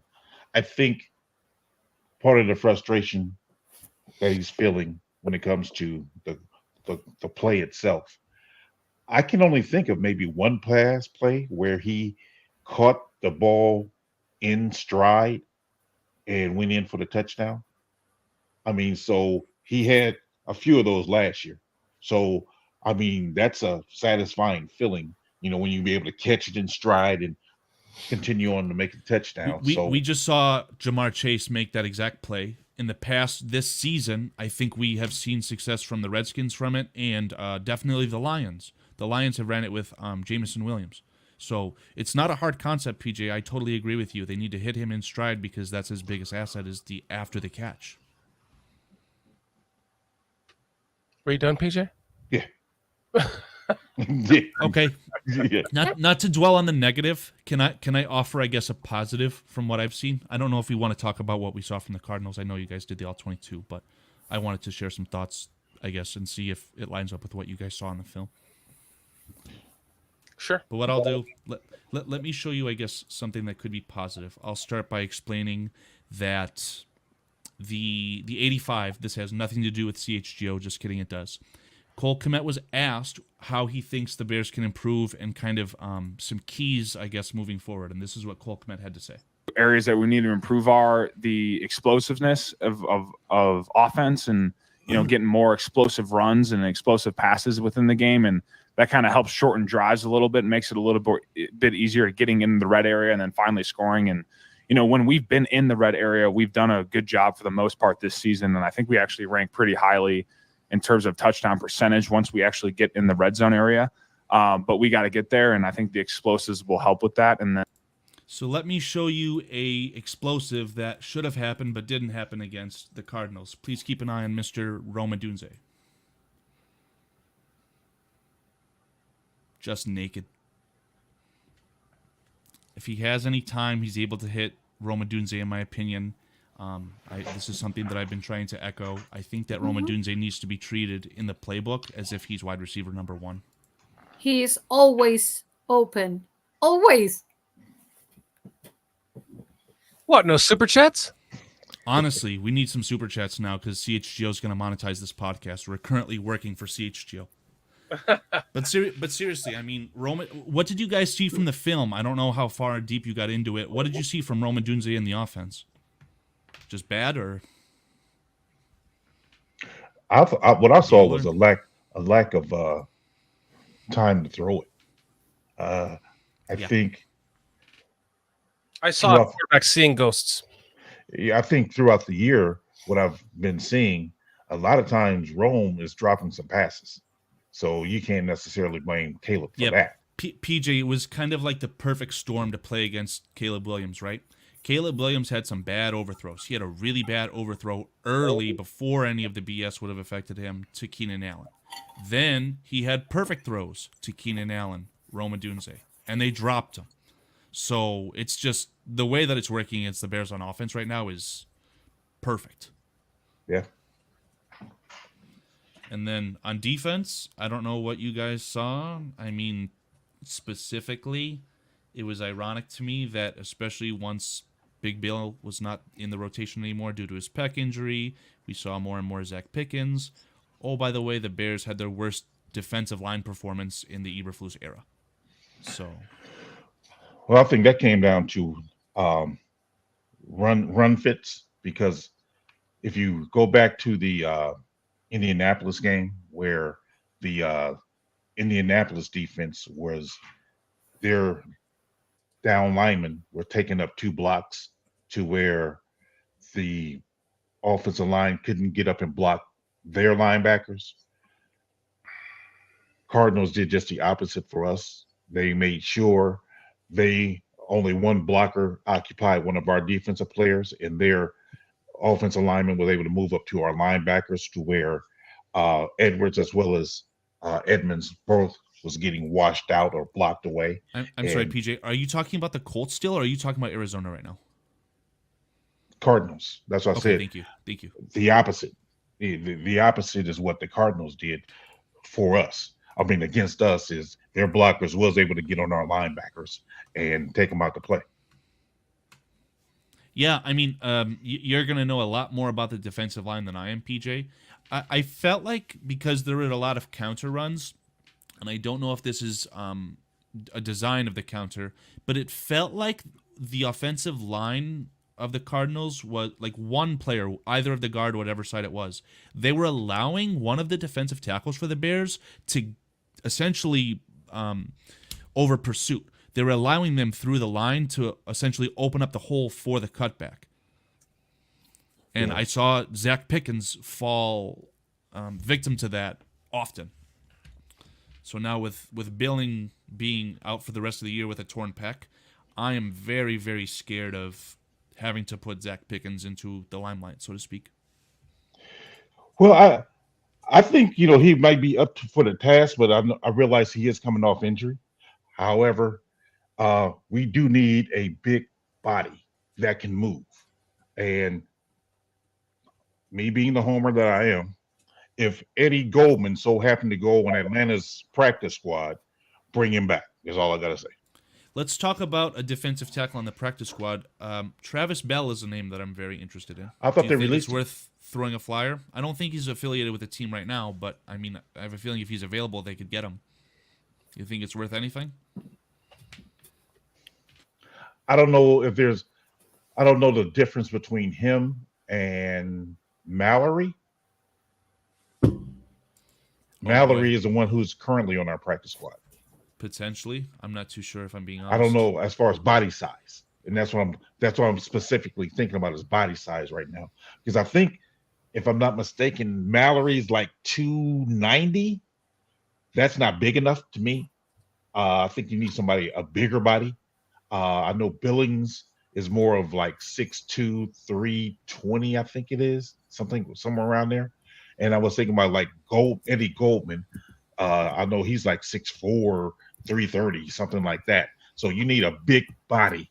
And Pickens nor Mallory, I think, have that type of weight to him. Now, Coward, to J2K's point, he may be a guy, but he may be the only guy like that, right? I'm sorry, what's that? Deshaun Coward, I don't know if that's his name. Coward could be the starter. Like, fill in for him. I know that Washington talked today about how you just can't replace a guy like that outside of just football too. But that rotation's really going to get tested now. That's for darn sure. Sorry, I'm talking to Ghost right now. Listen, Ghost is saying that, Shorty, come on, Bagent learned this offense in 6 weeks. This guy doesn't even know a third of it. The reason why you're saying that, Ghost, is because Bagent doesn't have any game film in this offense.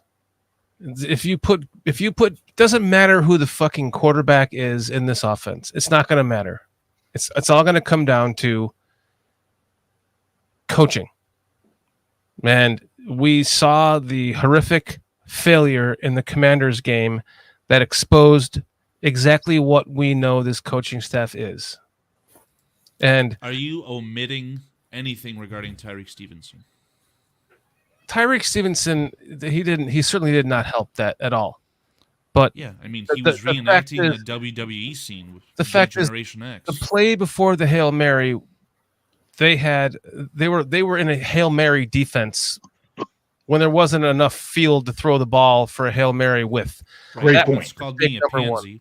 Great point, Shorty. Great point. So his entire defense is in the end zone while there's two guys getting wide open on the sidelines, and he throws it to one of them for a 20-yard first down to get him into Hail Mary range.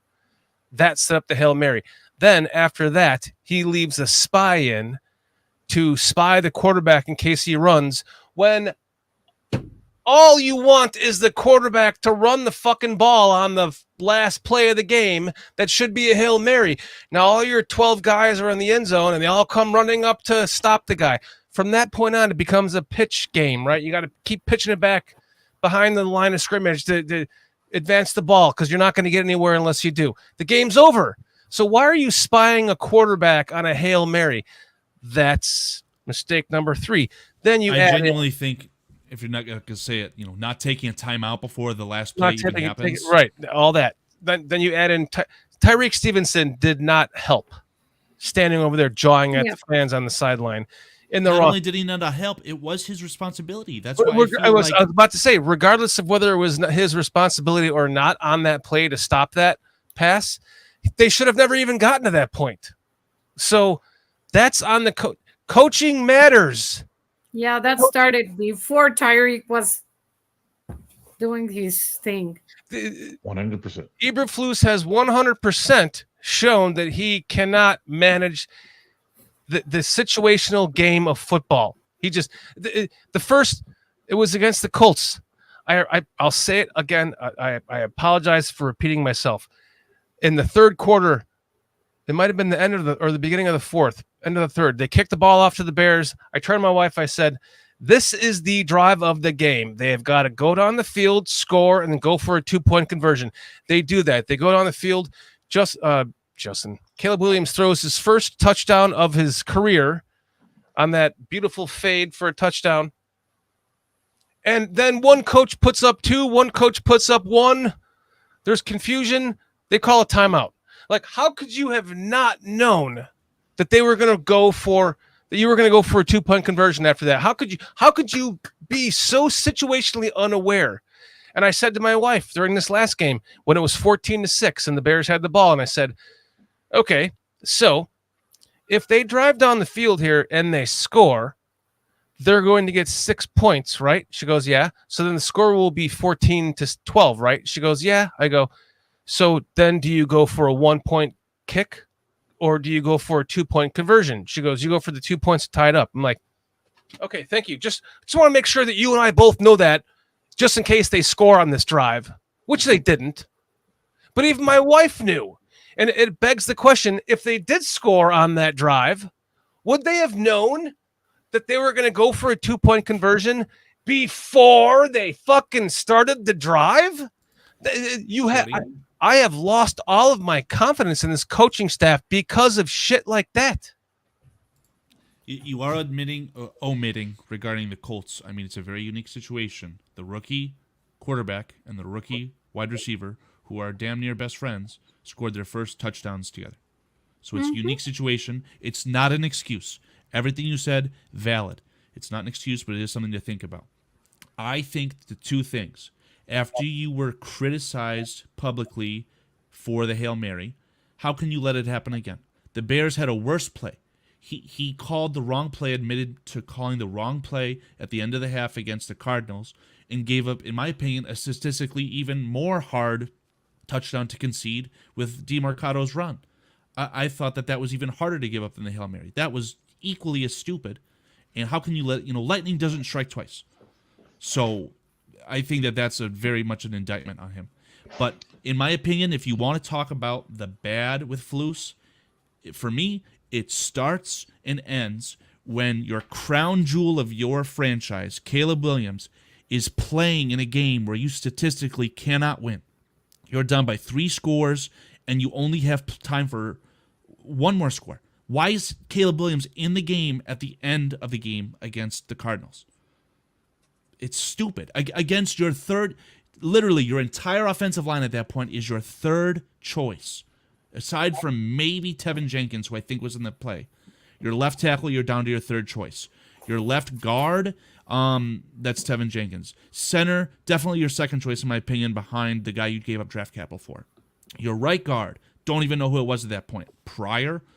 Right tackle, you've got your practice squad guy that you just elevated. I mean, it's such a damn stupid thing for him to have left Caleb in harm's way. He needed to pull him before there was any chance of that. And that, in my opinion, alone is a fireable offense.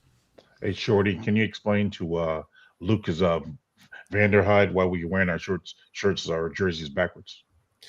Lucas Vandermeide, thank you very much, first off, for joining us tonight. And we have made it a collective, other than Karl, wear our jerseys backwards from now on in support of our backwards-ass team. Our team does everything backwards. So now we're going to wear the fucking jerseys backwards. And when I go to 2 games this year, the Lions game and the Seahawks game, I'm going to wear my fucking jersey backwards. Come on. Because that's what this team is. They are backwards. You think that repping the merchandise, whether it's positioned correctly or not, is a statement against the Bears? Wear a neon green shirt, sit behind the Bears sideline, and wear a fucking paper bag over your head. It's actually a bit uncomfortable, actually. Well, I bet appreciate you doing it. To be honest. You can turn your jersey around if you would like, Heidi. I appreciate you doing it in support of my Yeah, I'm supporting you. No, I'm okay. Heidi should be the only one who has the jersey backwards. We can see the lovely signature. I need everybody to see this. God, Jamar Chase is so special. Anyway. Yeah, I'm showing off. Honestly, I'm going to 2 games this year, 2 more games, the Lions and the Seahawks, and our British Bears fan is coming in from Europe to go to those games with us, and I'm going to wear my damn jersey, whatever jersey it is, it's going to be backwards. You think that that's the strongest message that you can send? Why no, won't you wear a paper bag? Well, he's doing his part. BCP is starting a movement, Heidi. Yep. Okay. Get some business cards. Take a page out of Paul Bearski Film. Take a page out of his book. Get some business cards. Print them out. You know, BCP. You know I me. have business cards. And wear Wait a second. brown paper bag on your head. Bearski got business cards printed out because of me. I had them first. Hey, I'm not helping corroborate you guys launder money. I'm not about that. But just saying, that's the idea. Come on, Lucas. If you're going to a game this year, wear your jersey backwards for your backwards ass team, because we'll never get this shit going forward. It'll always be backwards from here on out. I'm somehow happy that I'm not going to a game this year because it's not a waste of money because I have a great time and I see friends and everything, but it's frustrating to go to a game and spend a lot of money to travel from Acapulco, not this time, it would be from Mexico City, but from Acapulco to Chicago, and everything to me, it's very expensive, and I save for a whole year to go and then watch them lose, but not lose because I've been to not so many games, but I've watched them lose at overtime in New York or even in Chicago, and watch them win 3 times. The last time they won, it was Tyson Bajan's first game. But it would be frustrating to spend that kind of money to watch them have a game like the Cardinals game. I know. That will be it. When we 75% of that stadium spent money to see their Bears play in Arizona, and look what they got. Yeah, exactly. It was like a local game. That was amazing, an amazing outcome. I don't know what's the word. And again, the coaching staff, I don't know if you should ever buy into it like this, because I don't know if you should be predicting what a crowd is, but they said we're going to go silent count. And I think whether it was quiet enough for them to change or not, they decided probably not, because they had practiced to do silent count the whole game with, again, at least 1 new offensive lineman. When Darnell Wright got hurt, 2 new offensive linemen into the system. Whether Borum has been around, the system or not for a while, I don't care. He's a new starter this year. So I mean, I'm disappointed because Jason UK Bears, who does he's one half of the British Bears show on BCP here on Tuesdays at 4 p.m. Eastern time, all the way from England with Chris Watts. He's coming out here this year to go to he's coming out December 18th to Chicago. He's staying a week and a half. He's going to stay the last half of that trip with my family and I. He's going to be there for my 50th birthday on Christmas. Shorty, We're going to the Lions game and the Seahawks game, and it pisses me off that by those two games, which are the last games pretty much of the season, they are most likely going to be out of it, and we're going to be watching losers for fun. You're selling Jason UK short, man. I mean, you're acting like he hasn't been to more Bears games this year than you have.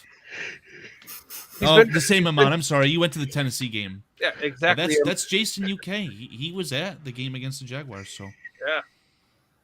Hopefully he brings. At least he had his ups. Well, you had your up too. It was a fun game. You like that one, huh, PJ? Yeah, I did. I mean, I was talking to him about this after this last loss. It's like, man, you're going to come out here for a meaningless fucking game when we're going to be out of the playoffs. We're going to have a lot of fun. I'm going to treat him to the Bears experience. We're going to go out to breakfast. That's all. That's all. He has to be there. He's going to be there for the fun. Whatever happens. Yeah. It's a full circle moment for the channel, what the channel's about. for us, the people that come from far away, not as far as Jason, but far away. We just want to have fun, no matter the outcome. Yeah, for sure. We just want to. We just don't want to be embarrassed about the game. Yeah, just not embarrassed, please. My friends from Mexico. We have a huge group in Mexico that huge for me. Of course, it's about 30 of us, but that is huge. Yeah. Well, so they planned this trip to Chicago for a long time, and when they were planning, hey, which game should we go? And they said we have to go to the Panthers game because we sure have to win that one. And there were like 10 of them, and they had a great time. And well. Good. The Bears won, which was amazing enough. But yes. They were so happy, and I was like, "Yes, you chose the best game to go." Yes, for sure. From now on, I'm gonna start planning all my games in the beginning of the season. Yes, divisional games must be a lot of fun and very exciting. But yeah, hey, I'm not going to a divisional game. Divisional. Smart woman. Smart woman. Good night, Ghost. Thanks for joining us, buddy. Financially smart as well. I remember, Shorty and PJ probably know better than me, but the year the Bears won the division in 2018, that following year, 2019, they opened up at home against the Packers. I believe seats to sit like the first few rows behind the Bears sideline cost about 5 figures. And it was crazy. And that game was awful. Awful, horrible. I came horrible. I came horrible. Horrible, sí. I came this close to buying season tickets to the Bears this year, even though I live in Atlanta, because I thought, man, you're never going to get them at this price again. Eduardo, I have a story about that. I think it's perfect time, Heidi. But really quick for the audio. Heidi, next time you come to Chicago, make sure you smoke some weed too. You will have a lot of fun. I have a story about that. So was it Aldo's? Yeah, remember? But let me tell you something. I didn't know. I was just smelling this weird smell. It smelled like skunk. And I was like, well, we're in the garden. There must be a skunk somewhere. Then we got inside the house, and it still smelled like skunk. And I was like, The next day, when we were at this tailgate right beside Soldier Field with John Buffon and then Aguirre and John's brother Sam, and the four of us having a beer, there was this skunk smell again, and I told John, "Hey John, something must be bad with my nose because I smell skunks everywhere. And they all started laughing, and I was like, "What? It smells terrible." He told me it's weed. It's weed. Oh my God, is it? And they just, are you sure you're from Acapulco? That American weed is different. That's all I say. That American weed is different. I have no idea. I had no idea. I'm sorry. I don't want people to think that I am naive or whatever, but I've never God, it's so smoked sweet. it. I've never been near people smoking it. Back in the 70s, Acapulco Gold was the weed. That's the thing. But I didn't live in Acapulco back in the 70s. In my defense, okay. But I've never smoked. I don't have close to me people that smoke it. So I was like, this so that was so. Wait, you're telling me that was the first time you smelled it? Well, the first time I smelled it so much everywhere. We were at the first Bears game this year, and I'm like, damn, in the stadium, really? You guys are gangster. No, you don't give a fuck. The next time I smell skunk, I'm gonna start. I know. Deep, you know. I never know now. Like now, because now they have legal. Like Heidi, I literally got this in. I dropped it. I literally got this in my mail. I live in Georgia. It's not a legal state. Okay. I literally got this in my mailbox. Okay. Because now they're taking hemp and they're hydrogenating it and they're turning the THC molecule from a T to an H, and it's an HHC, and they're able to sell it legally as legal hemp, but it does the same damn thing to you. And so I've talked to police here in Georgia. I'm like, does that really fuck with you guys? He's like, oh yeah, you wouldn't know. Like, you have no idea, because you smell it everywhere, but it's technically legal, but it's not. So it's like it's everywhere now. It's insane. I will have to smoke it one day. I have to know. No? Okay, PJ. Oh no. No, you're gonna be wise. You have to. PJ is getting pulled. Sorry, PJ. We're gonna have this conversation without PJ. I always agree with PJ. No. PJ's not here. PJ's not here right now. Yeah, you don't have to agree with PJ. He's not here. When next time you come in for a Bears game, we'll chief it up with you. Trust me, you don't want to do it.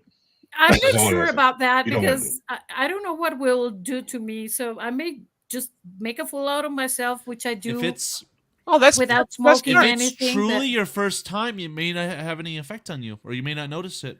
Oh, that's true. Really? I've heard that before. It's possible. I don't have that direct experience, but it's possible. Heidi, okay. Stay away from the weed, ma'am. Just okay, PJ. I'm too old for that shit. We need the Stephen A. Smith clip. Stay off the weed. I may be too old already for that shit. So, Mr. Mayhem says we have breaking news. Mr. Mayhem says I'm high. I smoke every day. I said I'm high right now, Mayhem. Somebody been listening to Warren G. That's all I gotta say. Somebody's been listening to Warren G. Smoke weed every day. I literally smoked it on the show at one point too, Bearski. But once PJ came on, he just fucking ruined that whole thing for me. Well, somebody has to be the voice of reason around here. I know. That's why I agree, pull your PJ. ass. That's why I gotta pull your ass. I don't need the voice of reason all the time, Peach. He's a little angel. Dan's the guy who be punching that angel on his shoulder. We're like, get off, get off, get off. Yeah. Yeah. I'm listening to this side.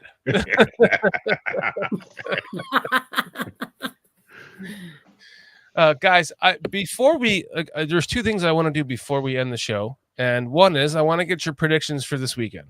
And the second is I want to talk about Muggs Halas. Yeah, you might not. Well, we'll get why into don't that. you go on your Muggs Halas tangent unless the panel says otherwise, and I will start to jot down everyone's score predictions if you guys would like to drop them in the chat. Okay, let's give us your score predictions, your honest score predictions for this weekend. Yourself included, Heidi. You can just put it right in chat if you want. Karl is going to pull all of the numbers. And do you have the numbers from last week to compare them to? I don't have anything to present. I mean, I can try. You used to be so good at this, Karl. If we want to present our predictions on the screen, I don't think that we should begrudge that, but we can do that last. You can start with your Halas tangent. Sorry, is it Muggs or Bugs? It's George Halas. It's George Halas Jr. All right. So for anyone that doesn't know the history of this team, I'm gonna educate you guys a little bit. I hate don't put me on the spot either. You're a pansy. I hate that. I'm with you, Heidi, on that. Yeah, I'm not the only one. It's like, it's too much. It's too bright. Okay, so George Halas Jr., for anyone that does not know, was born September 4th. Oh, that's my mother's birthday. 1925. Okay? He was, at the time of his passing, let's see. I'll just read this to you. He's one of 5 presidents in the history of the Chicago Bears franchise. He was the son and founder of co-founder George Halas and Minnie Bushing. He went to Loyola University Chicago, Quinlan School of Business. He joined the Bears front office in 1950 at the age of 25. He became treasurer in 53 and president in 63. He also nominally served as general manager in 1974. He was also the man that hired Jim Finks as general manager. George Halas Sr. left the football team in his will to George Halas Jr., a.k.a. Muggs Halas. Muggs Halas passed away unexpectedly of a heart attack on December 16th, 1979. After that, the inheritance then went from Muggs to Virginia. Okay? So now Virginia, being the daughter and not knowing, not paying attention. She loved the Bears, but she wasn't the football guy of the Bears like Junior was, like Muggs was, right? So I just kind of want to take a moment here to kind of say, to kind of talk about the what ifs and the possible conspiracy theory around his death. And you know me, I love to pontificate, right, PJ? Absolutely. I love to pontificate. So, guys, pontificate with me, if you will. Not as much as you like smoking weed, but it's running neck and neck. It's pretty damn close. Smoking weed encourages pontification, so they go hand in hand. I was about to say, PJ, it's too late to take him off the weed train, so to speak. Yeah, way too late. So, this begs the question, guys. If Muggs Halas didn't die unexpectedly of a heart attack in 1979, it was a day right after the football season ended. Muggs Halas died of a heart attack. If he did not, so he had 2 children, and I failed to mention this on my rant on Sunday after the game because I had forgotten that he had children, and then I looked this up because I was like, I feel like an asshole. I corrected myself in the comments because I don't want to put out false information. So it turns out that Muggs Halas divorced. He got divorced from his wife after they had their 2 children, obviously, a boy and a girl. And after Muggs died, the estate went to Virginia, who was married to the McCaskies. The McCaskies, so he was they conglomerated and they wrote Muggs Halas's children out of the will. So it says here, Halas had intended for Muggs to inherit the team upon his death. However, Muggs died on the last day of the 79 regular season from a sudden heart attack. Thus, upon George Sr.'s death in 83, Muggs' older sister, Virginia McCaskey, inherited the team. Muggs was married to a woman named Teresa until their divorce in 1975. They had 2 children, Christine and Stephen. Following Muggs' death, a legal battle brewed between the three and the Halas-McCaskey family over the inheritance of the Bears and the life insurance and the payout and the ownership stake. So his children were taken out of the will, people. All right. In 1987, Muggs Halas, his body was resumed.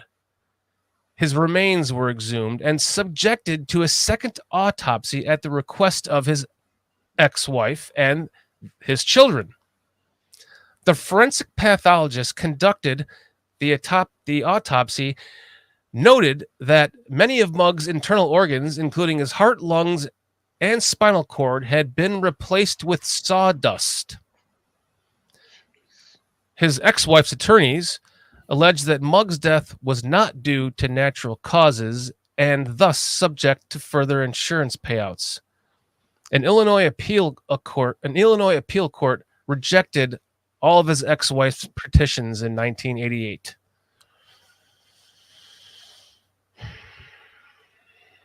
So this brings me down the avenue of pontification. Why? Why would anyone who is the heir of this franchise, why would any of them be written out of the will? Why would the Halas-McCaskey family come in and remove his children from the will and insurance and all the other jazz I just read to you guys? Why would they go through the time and the money and the painstaking shit that it would do to the family to exhume his body, to have it re-autopsied, only to find out that most of his organs had been replaced with sawdust? I also read that most doctors who perform autopsies, when they remove the organs for autopsy, they just put them back in the body, and they sew it up and they bury the body. But his was replaced with sawdust. So, had Muggs Halas obviously not died. Well, by the way, another conspiracy that goes along with this is that no one in the Halas family has just dropped dead of a heart attack like that. Everyone has lived they've lived long, healthy lives. George did. Virginia has. She's still kicking it over. She's 102 this year? 102? Soon to be. Hey. All of his children. Mike got cancer and died young. He's fairly young. But nobody just dropped dead of a heart attack like that. And he wasn't overweight. He was fairly healthy. Body mass and all that stuff was in good standing. So this brings me to why would that happen? And why would you go those lengths to write out your nephews, your niece and nephews from the will? Well, you know why they did that. Money? Oh yeah. That's the easy answer. But why? But this is your family. I'm sorry. I'm sorry, bro. Money, the love. Let me be clear. The love of money is the root of all evil. Period. So if there's people who feel there's money to be gained, they will do any and everything to obtain it. So I have no Well, I can't accuse. I'm not here to accuse because I'm not accusing anybody. I'm just presenting but I'm just saying that would be a motivation. Money would be the motivation to Giovanni's point. Money. I mean, if you got a chance to get billions because you write this person out, a lot of people do that. Absolutely. What do you think, Heidi? Yeah, I think the same. It's the moment, topic. Fire the McCaskies.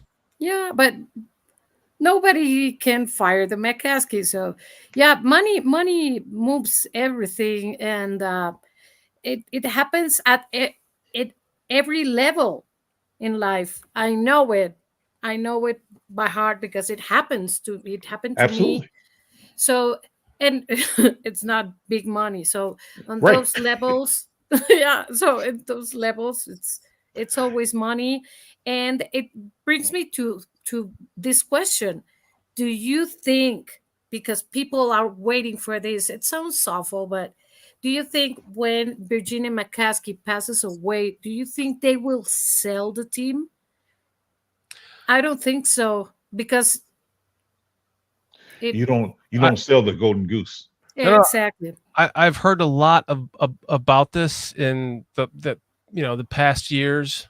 Bearsky, you guys are way in the deep end. Somebody's got to go there, Bearsky. I'm going there. He's in the green end. Is where he is. So, what was I saying? I totally lost my train of thought now. Damn it. Oh. Yes, it's about money. It is about money, but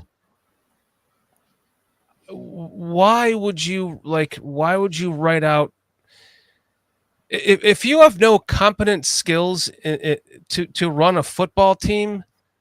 Why would you write out the people that did from the will? Because you have money, and you have these fans that are always there, that are so loyal and everything else. But and you don't want to split the money. You have to go all the way back to the 80s, though, when this was different monetarily. It wasn't billions. It was millions. It wasn't billions then. Yep. So the current incompetence of this team is entirely on the shoulders of the McCaskey family. I'm not even going to say Virginia. I'm going to say the McCaskey family. This family, and I said this in my rant on Sunday night. George McCaskey claims he's a fan. Well, I'm a fan of the team. I don't know how to, I don't know about football, but I'm a fan. Like, for fuck's sake, you grew up in this. You grew up in it. That's like I saw somebody write about it. They compared it to like the Ford era. Like, so you're telling me that you've grown up your entire life, an heir to the Ford regime, and you know nothing about cars? Like, how could you go your entire life being I'm a fan. I'm just as much of a fan as George McCaskey. Mm-hmm. And I'm not saying I can run a football team, but I could fucking damn well sure run it better than he does. And I mean that by at least I would get things in the correct order. I would hire my team president, then my general manager, then my head coach. I would leave it upon the general manager to hire the head coach at all times. I would never go out and interview head coaches before I hire a general manager. I would never hire a general manager before I hire a team president. And you delegate. If you don't know anything, you delegate. Well, when they delegated to an accountant, and what's his name? The former president. I know. Yeah. I know who you're talking about. Ted So, Phillips. Yeah, Ted Phillips. So Yeah. the point I'm trying to make is when it comes to the Bears, they're a football team, but there's so much more than that, because there's a sales side and these other aspects of the team that is all encompassing. I mean, yeah, we look at the sports side of it with being the actual team, but there's a marketing and sales and the negotiations with the NFL and TV contracts and all these other things and licensing agreements. All these things are involved. So he's not involved with all that. And to your point, I think that some people tend to get greedy.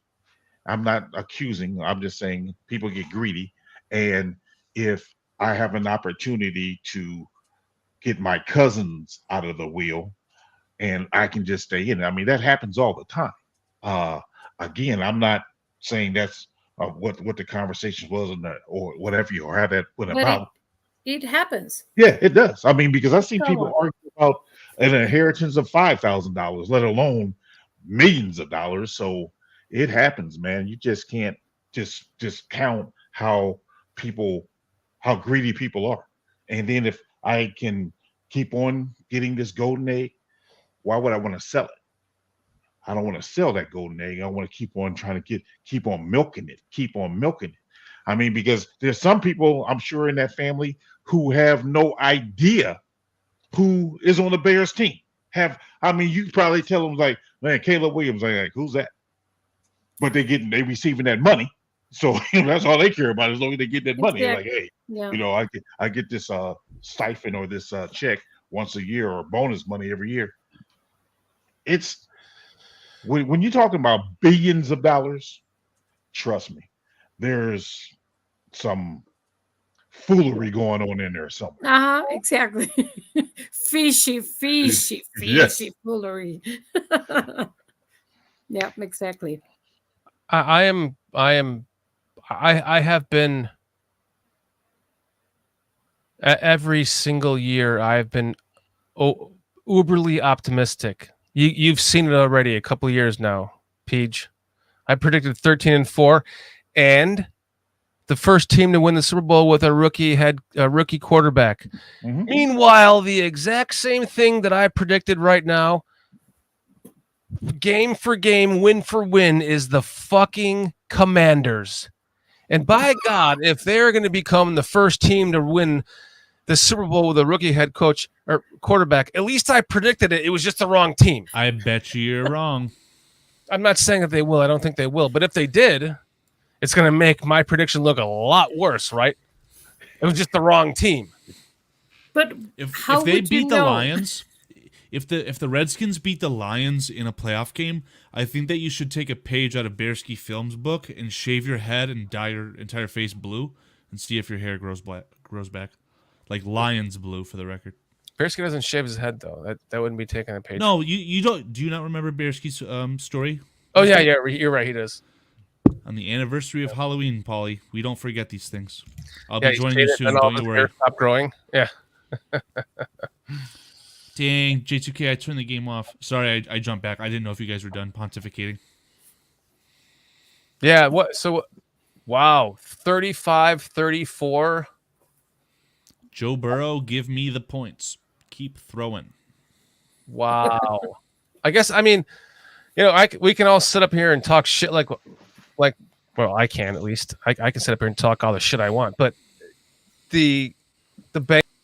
I'm sorry. I had to. It was too perfect of a moment. I am so sorry. I'm so sorry. I was waiting for that to happen to me at some point. Not a fucking shot. I'm sorry. Not a shot. Not with that shirt on. Not with that pen on it. Nope. Not happening. Thank you. The Bengals were in the Super Bowl a few years ago. Could you we would all be? Can you imagine us complaining right now as Bengals fans? Whew. Well, apparently we're thanking God that we get traded to the Bengals, which I didn't know, but I'm going to digress there. Wait, what? We had a little segment, whatever you want to call it. We were talking about how Khalil Herbert was thanking God that he got traded to the Cincinnati Bengals, which that's breaking news to me. If I was on the Bears and got traded, I don't know. But whatever. It's Did he have 150 yards? Just a little jab. Who? Khalil Herbert had 150 yards rushing today? No, I'm asking, did he? I don't fucking know. Let's check the tape. I think I've got him on a fantasy team. I think I've got him on my ESPN league. Let's take a look. Survey says I don't have him. But Bearski, to answer your question with a question. Oh, would you look at that? 0 points from Khalil Herbert. Who? Okay. I was having this debate with my buddy tonight. Like, he said the Lions are more dysfunctional than the Bears. I said, are they really? And this brings the question to the Bengals. Are they really more dysfunctional than the Bears? Are the Browns really more? Well, the Browns might be, but name one team that is really from top to bottom more dysfunctional than the Bears. And by that I mean, until recently, Joey Harrington would absolutely agree that the Lions. I don't mean less lucky. I mean more incompetent. Like the Lions at least had the management structure in place. They've just been unlucky, right? The Panthers have been unlucky lately. There's a difference between unlucky and incompetent. Well, I think they were incompetent when they had the lineman from the Raiders as their general manager, McMillan. They were going through some bad years then. And I think the turning point for the Lions, and that I think get often overlooked, is bringing in Dan Campbell. When Dan Campbell got hired, most people, when I say most people, I mean almost all, thought that was a horrible hire. They thought that was a horrible hire. And what he did was they made a trade with Golf. Everybody thought they just was going to, take Golf and then cut him the next year. Well, what did they do? They took this broken quarterback who Los Angeles had given up on and helped him, molded him, helped him to get better. So that's what I'm talking about. You can't just sit up there when a quarterback is not performing to number one overall status, first round status, whatever. You just can't get rid of him. You just work with him. And that's what Lions, more than anything, has shown me that's what you do with a quarterback, and it's proven to work for them, because as recently as 2 years ago, people were still talking about, but they got Golf. Okay, and now this year, Golf is playing he had a couple of excellent or perfect games already. You can't discredit that. I just can't. I mean, not all quarterbacks get it right away and got everything going for them like a Burrow or who else right away? Mahomes sat out a year, so that doesn't count in my mind, because that meant something. Him sitting out that whole year meant something. So just coming in right away and being super productive, not a lot of quarterbacks. Little Jaden. So now, PJ, man, I'm gonna lose my point. I'm sorry. Keep going. No, you ahead, man. Go ahead. No, I literally forgot my point. It was my thought was a salmon swimming in the river, and it got out of my bear claw. Like it's gone. I lost it. What do you think, Heidi? About what? I remembered it. I remembered it. Hold on. So you're telling me that the Bears are a worse organization than the organization that gave a fully guaranteed massive superstar contract to a sexual predator on top of giving up draft capital? The Browns are definitely a worse run organization. The Browns, yeah. Yeah, the Browns are. It's not even a question. I've never said Bears is worse than anyone. I'm just saying that. Well, that was Shorty's point. That's what we're trying to build off of this tangent. So I don't think that the Bears are the worst run organization in football by any stretch. What's even worse? I say that with a Fire McCaskey sign behind me. What's even worse about the Browns is their team moved and went to Baltimore, and then won the Super Bowl. Calling them the Browns restarted their organization as the Browns again, and they're just as bad as they were before. Again, lack of patience. It's called a curse. I think it's lack of patience, because here you draft Baker Mayfield, and instead of building with that guy, you let him go. Hey, and karma's a bitch. He's an MVP candidate this year. To go get the shiny new toy over here that you see Watson. He had some success. So instead of me keep on building with Mayfield, I want to go grab Watson and get rid of Mayfield. Stop the madness. You know what I mean? Just stop the madness. Be patient with the quarterback, with the players you have. Let them develop and see where it can take you. getting rid of him just so quickly, I just boggles my mind. And I would very much be okay with saying that Baker Mayfield needed the change of scenery. I still think that the move that the Browns did was clearly wrong. But Baker Mayfield now, after he has gotten the chance to work with a Sean McVay, and now he's the guy in Tampa Bay, he's literally an MVP candidate. He's that good. I think he could have had that same success in Cleveland with all those weapons they had. And Stefanski, I don't think he's a horrible coach. Not at all.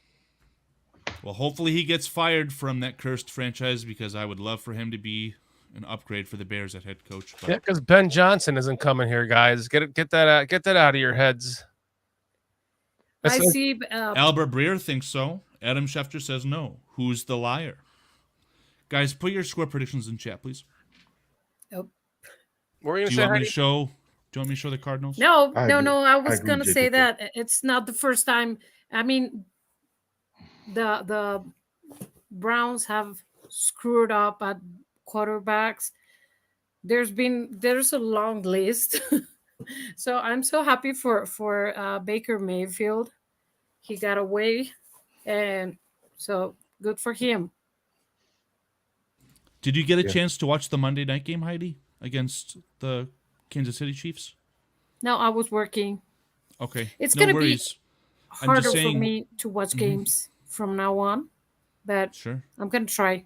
Yeah, but Understandable. No, I didn't watch. I just want to say, regarding the Buccaneers, right? Their superstar wide receivers, both Chris Godwin and Mike Evans. Wow, they're both injured. They didn't play against the Kansas City Chiefs, and Mr. Baker Mayfield, all he did with a group of castoffs, took his team in Kansas City down the field and tied the game.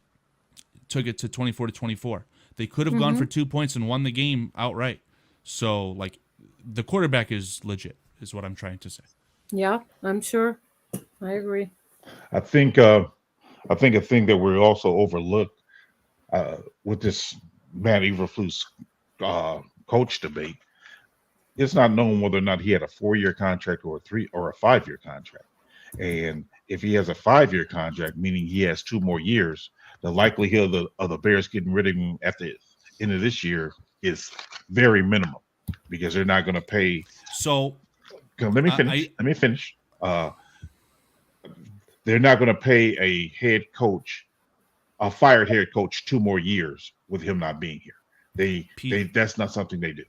Before it gets away, I just need to say, Greg Biggs, it's either Biggs or Briggs, I don't know the guy's name. He has been killing it with the essentially leaks from Halas Halls. He's been their mouthpiece this year. He is the one who reported that it was potentially a 5-year contract instead of a 4-year. In that article that he released, he said that has 0 weight on what the Bears will do with Eberflus moving forward. I disagree with that. I mean, Well, I understand his take, but given their history, then that's why they have, because they don't normally do that, because they're not going to pay a head coach or 2 head coaches for 2 years. Something tells me that this organization does truly value the results against the Packers. And again, I'm not going to say that this is my prediction. I just wouldn't be surprised by this. If the Bears lose at home against the Patriots and then get shut out and lose by 3+ scores against the Packers, that slams the fucking door on Eberflus, in my opinion. See you later. Maybe it won't happen at the end of the year. Maybe they will stick to their guns. But I think that would be the clear path to him being fired outright. I can't believe that I'm sitting here like having a mini, not, I wouldn't say argument, debate in chat with Bearski. Like Bearski has always been the negative one, like, this team's shit and they're gonna blah blah blah. I'm predicting 4 wins and da da da da. And now he's like he's trying to talk sense into me right now. Like, what is this world coming to? I'm ready to shut down this fucking channel and stop talking Bears. And this guy's like, no, the sky isn't falling. Come on. What did we try and... We had this beautiful conversation with Vernon. I highlighted the chat for you. Don't have to delete the channel. There's some things that are bigger than the silly Bears. As the young ones would say, Shorty, more tears. Spelled M-O-A-R. More tears. What kind of tears are they? It's just jokes, man. There's things bigger than the Bears. The Bears are going to lose a bunch more games. The Bears are probably going to lose 5 more games at least this year. Get over it. It's gonna be par for the course. It's a rookie quarterback. You didn't hit the jackpot with your offensive coordinator quarterback marriage, whether that's their fault or not. It is what it is, man. Life's gonna go on. There are things bigger than football, and this Chad is one of them. From now on, I'm going to stop predicting winning seasons. Well, you don't have to do that. Exactly. The prediction of winning the Super Bowl maybe is probably unjustified, but predicting them to have a winning season was absolutely justifiable in my opinion. We don't have to go on that tangent. I just want to say I wouldn't beat yourself up over it because lay off the weed. Paulie is negative Nancy. Just let me be negative. Lay off the weed. PJ, let's pontificate. So is the weed and the alcohol the reason that the highs are too high and the lows are too low? PJ, is that what's going on? Is he shaking his head yes for the audio listeners? Tell me, PJ. I don't want to have anything to do with that. You really don't, Heidi. You be ready to jump. You're ready to jump into the Gulf of Mexico. There, like I can't take it. Let me go. I have a new nickname in our. We're having we're cooperating with another podcast with Football Girls MX, and they invited the Bear Girls to work with them.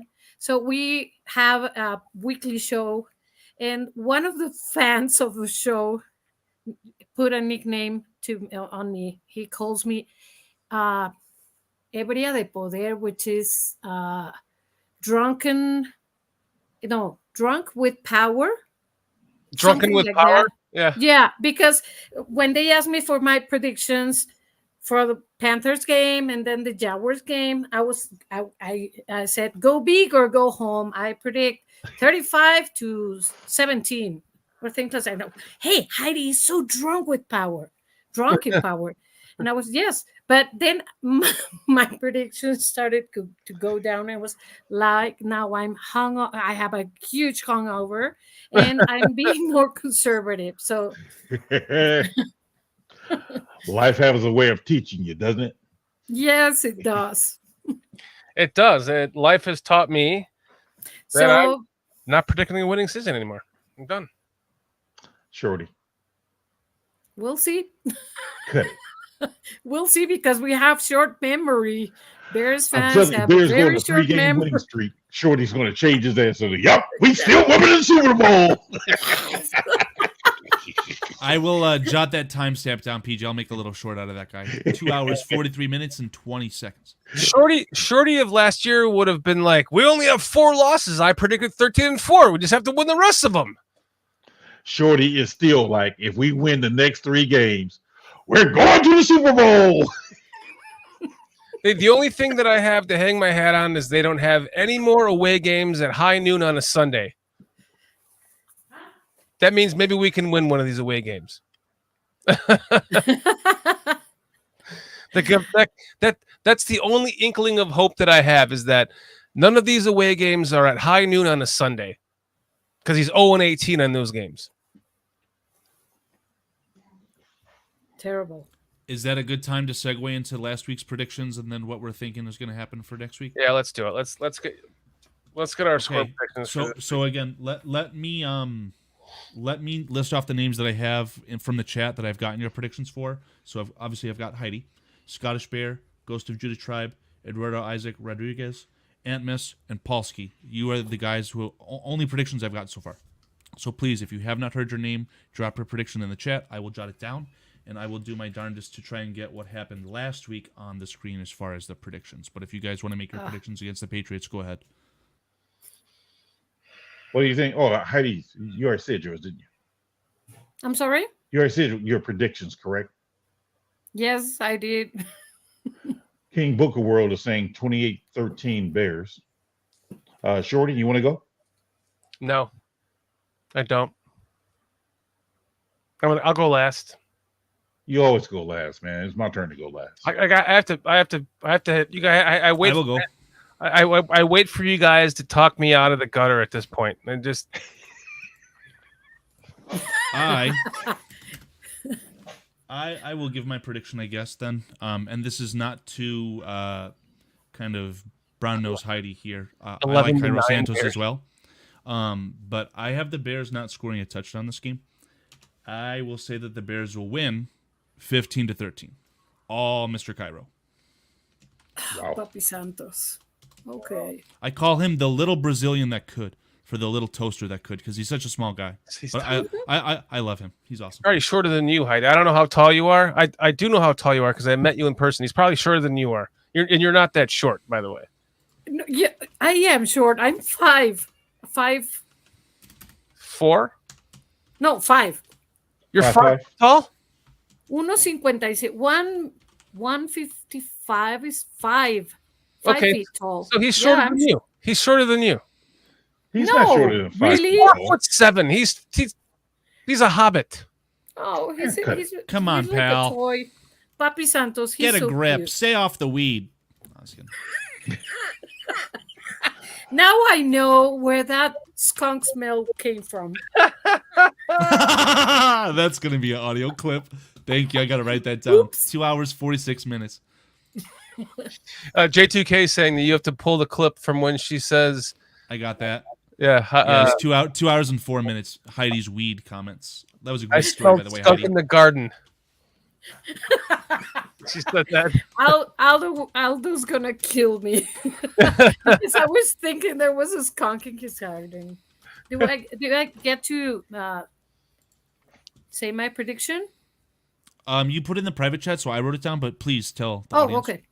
Mine is because I'm drunk with power. Again, Bears 27-17. Wow. Okay. I'm trying to cheer up Dan. Look at him. Yeah. So 27-17. Trying to be positive. Okay. Yes, always. Little offensive implosion at home, or explosion, I'm sorry, at home. I Explosion. will sentiment the score of 17 for the Patriots, but I have us only scoring 21. So I'll say 21-17 Bears. That leaves Dan. Foster says 24-13 Bears. Thank you. I'm gonna go 24-9 Patriots. You should do 29-9 just to be ironic. Oh but- my God. Dan, what happened to you? 24-9 Patriots. I have no confidence anymore. That's what happened to me. 24-9 Patriots winning? You know, Shorty. Is that what he said? Yes, Yes. he did. Okay. I don't even like pulling people off the show, but for He you just- to predict the Patriots beating us like that at home, sir, Yeah, that's you need that's some bad. serious intervention right now. Well, PJ, don't be surprised if it happens. Again, I need the clarification on that score prediction. You said 24-9? Yes, he said 24-9. Yes. Patriots. I see him shaking his head. I'm going to have PJ pull Heidi? Shorty back in whatever he wants. Heidi, I just want you to know, I want to come by and pick you up. We're going to go down there and grab Shorty, give him some serious intervention here because he is out of control right now. Okay. He is out of I'm control. up for that. What's up, 4-star Chicago Sports? Thanks for joining us. I've popped in your channel too before. Thanks for hanging out with us right now. Yeah, that's me. That is me dejected, wearing my fucking jersey backwards for a fucking backwards ass organization. Uh-oh. So- PJ's pulling out the nipples now.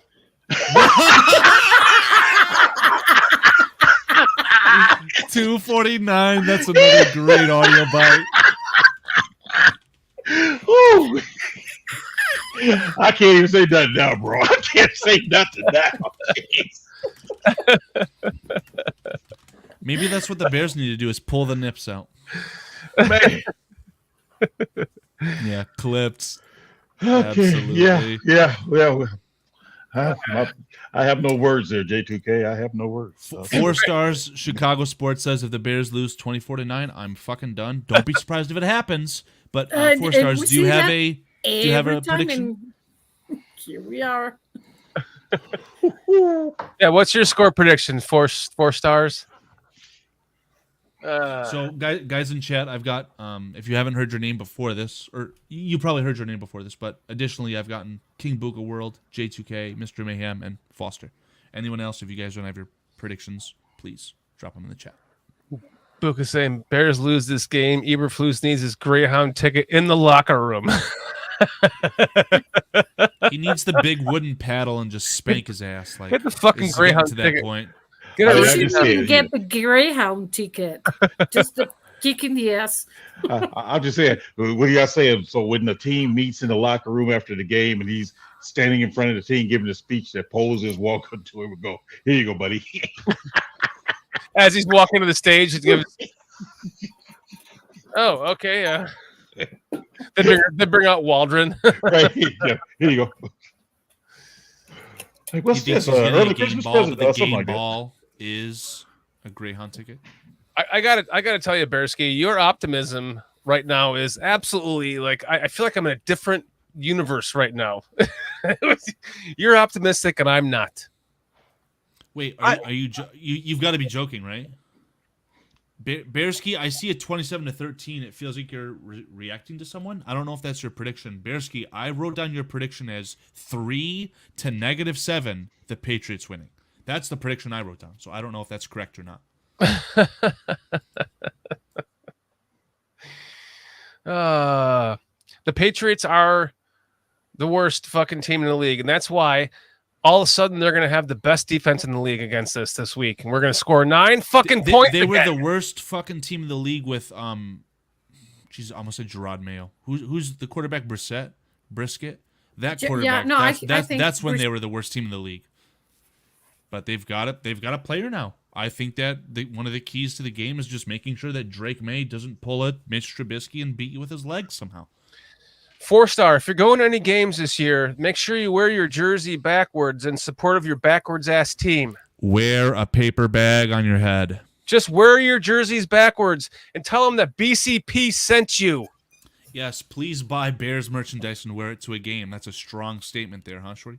No, but you wear the exactly. Wear the merchandise that you already own. Wear the paper bag that you'll buy. PJ bounced. Oh no. Oh no, we lost PJ. I removed you, PJ. If you need to be back in the stream, obviously just say something or add yourself back. I was thinking crisscross too when I put this on Packers. I was like, it's like crisscross. We do everything backwards. Might as well wear my fucking jersey backwards and my hat backwards. And my glasses backwards if I could. How about if we could just get everyone in the stands to face the other direction? That would be really hard. My wife said that'd be really rude, and I said that'd be very hard to do. But if we all just wore our jerseys backwards and sent a message, if the entire Bears fans turn their back to the offense, I feel like Caleb Williams would not appreciate that. Come on, PJ, we wanted to see the nips. No, sir. I'm no longer going to support this foolery. Prude. I'm no longer going to support this foolery. 24-9. What? Stop it. You guys got to make sure you guys go out and check out 4-Star Chicago Sports Podcast as well. I've been watching them lately. Those guys got some good stuff going on over there. Appreciate you joining us at 4-Stars Chicago Sports. He's saying crisscross. This Bears team will make you want to jump off a cliff. Shorty for the audio listeners on the screen. I'll show you my nips, Bearski says. For super chats. What? No super chats? What? No super chats? I will give a super chat just for him not to show us his nips. Man. Are you talking about Paulie? Oh. Yeah.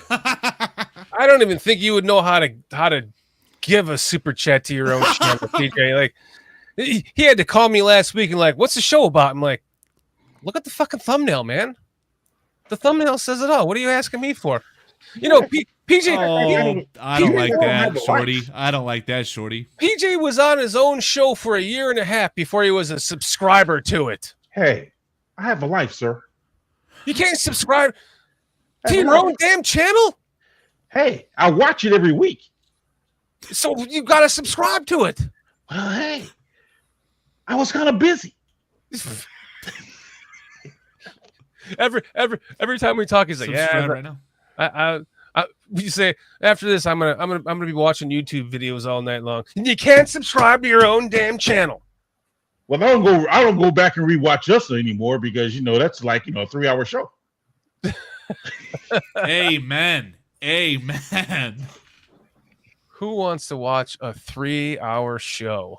Used to be a 4-hour show not too long ago. At least we got it down a little bit. Hey, you baby steps, right? For you. You are more, Bearsky, you're worth much more than a super chat. So yes, you are worth it and much more. How about that? God your bless friendship you is worth more than a super chat, Bearsky. Bearsky did super chat by buying me like 4 meals when I came home last time. What a sweet. Well, You're not looking supposed at your to body, announce that's that another you're topic. laundering money.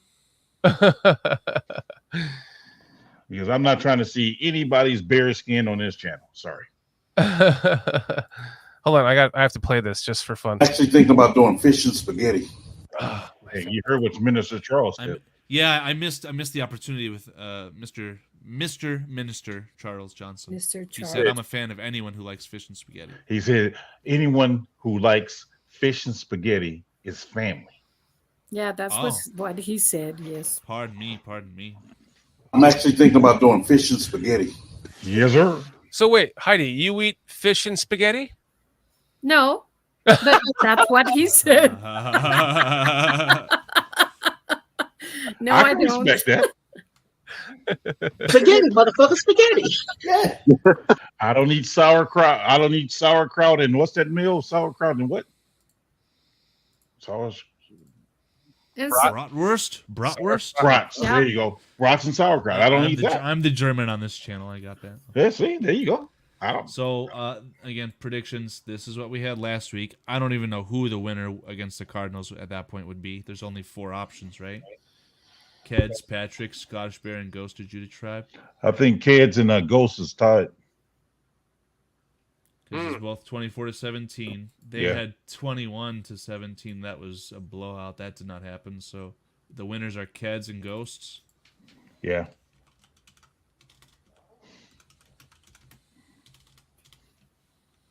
Whoop. Well, that said, as far as our predictions this week, this is what we've got. I don't know there, Bearsky. I don't know there, sir. I know my barber and I was talking the other day, and he mentioned liver and onions. I was like, absolutely. No. I was like, absolutely not. Yeah, no thanks. So, Man, guys, saying shrimp is spaghetti is great. How about lasagna and catfish, Heidi? How about that? Is that better? Catfish is which one is a side dish? The lasagna or the catfish? That's it. Thank you. That's the point. That's the whole damn point. It's 2 damn dishes. Okay, Exactly. can I ask you guys a question? This just been on my mind since you didn't bring this whole thing up. Do you guys like eat properly every time you eat or something? You got your like green vegetable here, you got your other side there. I mean, is that how you guys always eat? Because I mean, growing up for me, sometimes a meal for me was just a bowl of cereal. So I mean, this whole concept of you can't have 2 main dishes and you can't have, I don't get that. I mean, whatever works for you. I mean, if your taste bud says, man, if your taste buds does say sauerkraut and brats. Sauerkraut, I'm gonna tell you. Whatever that goes with it, I can't do it. I mean, if that's what it says, go for it. Me personally, I'll go for what I feel at the time. PJ, my Taco Bell meals are always perfectly balanced. I will have them.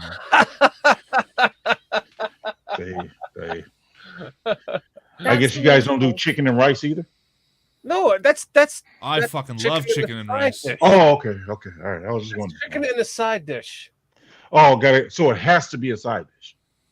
So you never side like dish or side piece. You never was like at an event where you eating a cheeseburger and a chili dog. Separately, not at the same time. Come on. It's great. Hold on. I have to. This is begging my question from an image you sent us last week about a meal you made. So I wanted to ask you about this. This is cornbread, carrots, a meatloaf, right? Is that a meatloaf? Yes, sir. Okay. So here's where you and I go wrong. I don't mix meats. So So let me ask you. Let me ask you this. You get clipped for that one there. I'm just going to tell you. I had to pull myself. God damn. So, PJ, are you the kind of guy that eats like a ham and turkey sandwich? Absolutely. Fuck no. I don't do that. I absolutely. Man, I had a sandwich for lunch today. I had salami and turkey. What's wrong with that? The only way that I mix meats is on an Italian sub. I'm telling you, bro. Just yesterday, I made me a Dagwood. You know what a Dagwood is, right? No. Where you get all these different cold cut sandwiches, meats, and you put them on a sandwich. Yeah, an Italian sub. Bro, Tony Soprano. But so here you have sausage and potatoes and green beans as a mixture with a meatloaf and some cornbread and some corn. That looks perfectly balanced. Everything. That's what I was going to say. It looks great. You had me at sausage with the meatloaf. It does the sausage and meatloaf. I would never mix. Well, first of all, let me be clear here. I have beef sausage. I have beef bacon within the potatoes and green beans. Then you have the ground beef in the meatloaf. So it's all beef there. Now, to be clear, I have made a meatloaf before where you got a pork and beef mixture, an Italian sausage within it. I've mixed pork and beef with my meatloaf mixture, but they're mixed together. I wouldn't eat sausage and meatloaf.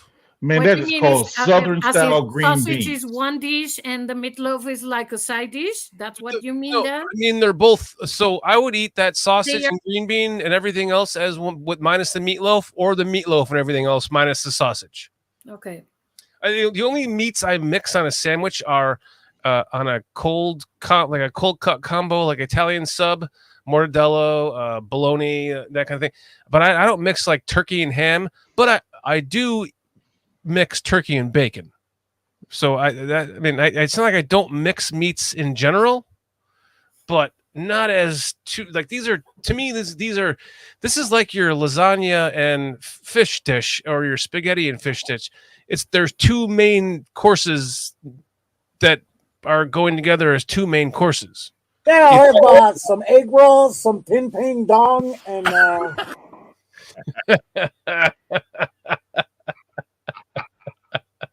I love that one. Hey, you know you are my guy. But you talk about meatloaf one more again, we're gonna have problems. Breaking news, controversy in the BCP community. You talk about my meatloaf one more time. Man. All right, I'll pull it. And Scottish Bear, you calling my meatloaf looking like some prison food? We're gonna have problems too. That has to be another clip. That has to be another clip. I'm gonna defend it, dog, on it. Because that was some good eating. As well you should, my friend. As well you should. It was some good eating. Oh God, that is so good. That is good. I have to tell you this, that for the next time, if there's a next time, if you have me on the show, we'd love to have you on. Which I would be honored. I'm gonna ask somebody to give me some weed, because at this moment I surely need it. Go ask for that Acapulco Gold. Yes, I have to bring Acapulco's name, like on the, If you walked up to somebody in Mexico right now and said, "Hey, can I get some Acapulco Gold?" They'd look at you with like you had 4 eyeballs. They'd be like, "Girl, that was the 70s. I got some Kush. I got some banana cream pie. I got some." Hey, Karl, in the background, I need you to look up smoking and grilling with AB, Southern style green beans. Pull that up on YouTube, and I just want you to be able to pull that up. Oh no! I created a. Please repeat yourself. Smoking and grilling with who now? Smoking. Look in the chat where I got it. There you go. It's smoking AB. and grilling with AB, Southern style green beans. Okay, that sounds good. You have me at that. No. You open up this can of worms. Go ahead and get the ingredients, sir. I didn't know that was this guy's name. Oh, yeah, this guy's awesome. I've seen this brother before. Now, if you look at that dish in particular, and if you can you show like the end result of it? Yeah, and see what it looks. Show what it looks like.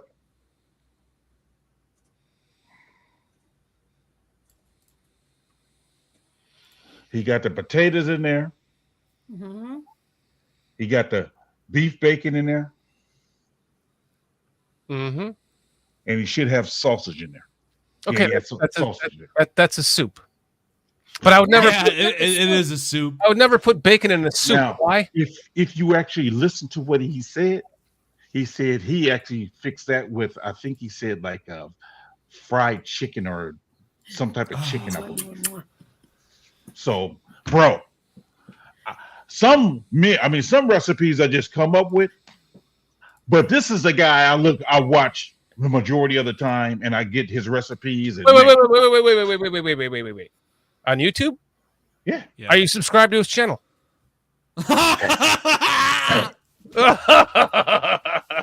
Okay, look. True disclosure, I subscribed to him after I subscribed to us. Oh. So you only have like 2 subscriptions. No, I'm up to like 5 now. Oh, good for you. Good for you.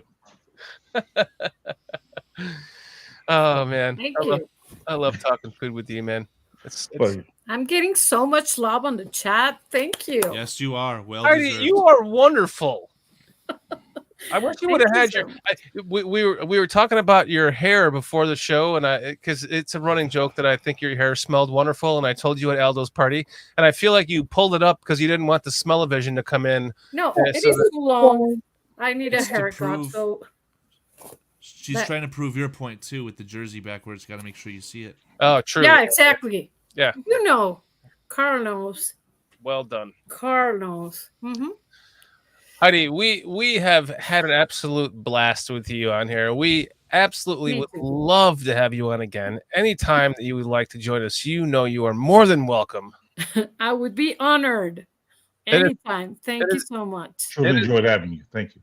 Thank you, guys. That sounds right. You being on the show there. Well, we're gonna have to watch the VOD on that. What did PJ say? I enjoyed having her on the show. I enjoyed having her on the show too. You have been wonderful. Thank you for wearing your jersey backwards too, despite its uncomfortableness. Did it for you only. Okay. I know.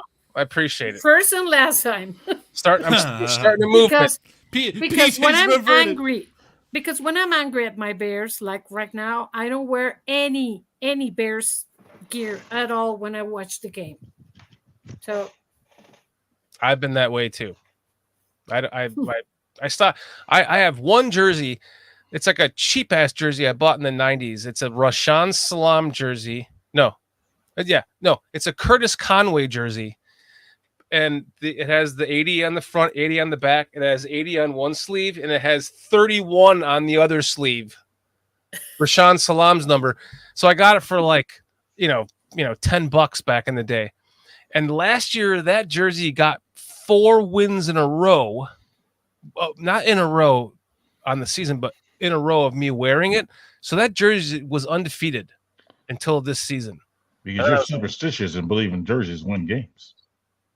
Well, of course I do. What? You don't?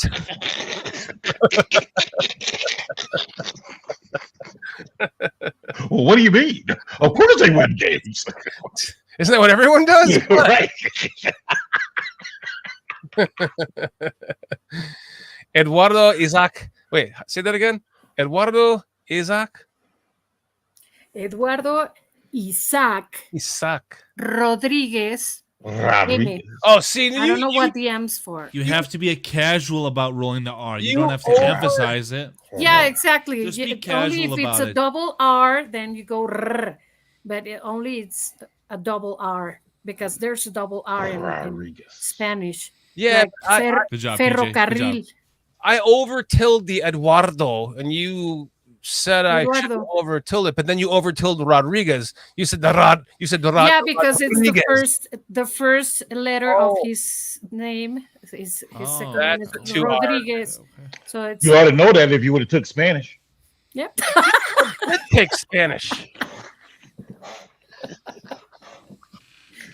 I don't know why there's so much trouble with the R in Spanish. I'm trying to find where my where's my what is the what's the Spanish learning thing, the famous You're cheating. I took it in high school, but I failed it. Okay. My wife taught me not lingo, but the other one, Rosetta Stone. Rosetta Stone. And I've gotten to I keep doing the first course over and over not again. an ad. Yeah. Hashtag not an ad. An ad. You guys are laundering money, whatever you're doing, but we got to make sure we keep it legal. We can't have this channel closed because. Remind me of what's her name? Eartha Kitt used to play the Catwoman with that purr you did there. Oh yeah. Where pronounce this? Where PJ, don't get too excited. Where is Eduardo? Eduardo is from Cuernavaca. Okay. Cuernavaca. Not very far from Acapulco, actually. It's on the way to Acapulco from Mexico City. Then you go to Cuernavaca and then to Acapulco. Viva Acapulco. Viva. Heidi, I was wanting to ask, are you big into soccer at all? No, I only watch the World Cup. Did he just ask? Okay. If it's a World Cup, I watch every game. But that's it. Yeah, me too. So obviously you represent Mexico. Yes, but Mexico never goes far. So if after Mexico is out, I like Holland, but Holland, really? Netherlands is no de penal. Yes, exactly. I hated that man, Robin. I hated. I'm a Bayern Munich fan. I'm a Germany fan, so I like Robin. Class player. STC. I started really paying attention to soccer when Germany won the World Cup. Maybe a bit before, but STC 7-1. Yes, the Brazil that's game. Nice. So, Mm-hmm. but then Mexico had a good game against Germany in the following World Cup. So it's going to be so much fun when the World Cup comes to North America. Pronounce I'm that very one. much looking forward. Yeah, we're gonna have I don't know how many games, but it's gonna be fun.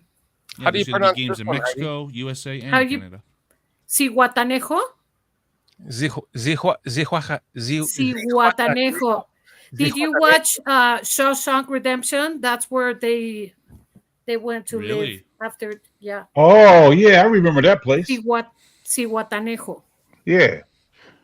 It's in the state of Guerrero. It's like 2-hour drive from Acapulco. Oh, you have states down there? I didn't know that. Pal, what's going on? Y'all act like every country has states. Well, we have.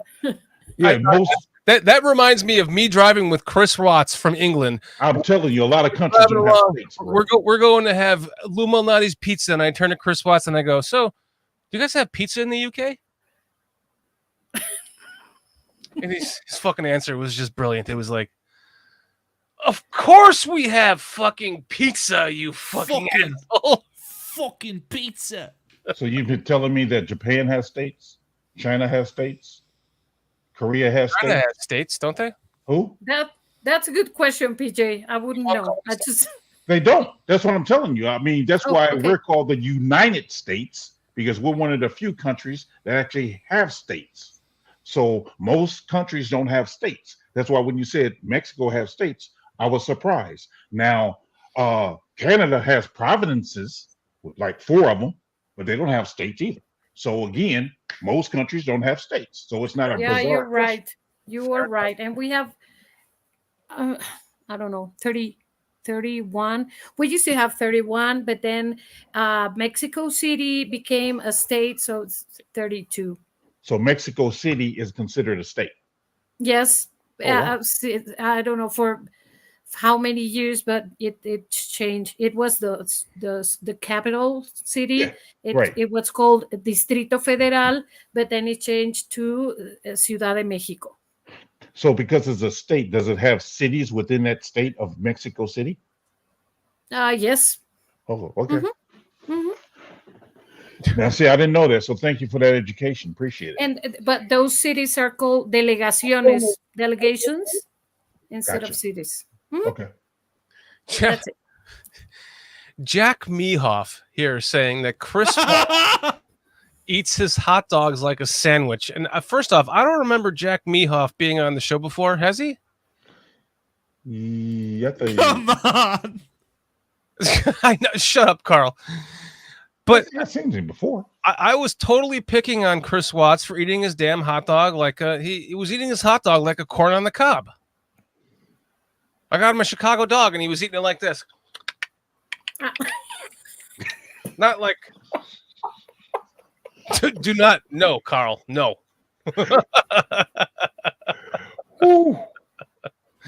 That's like a loaded clip. We got you saying Jack Mehoff eats his hot dog like a corn on the cob. And you... Dan, is Chris Watts going again to a game this year?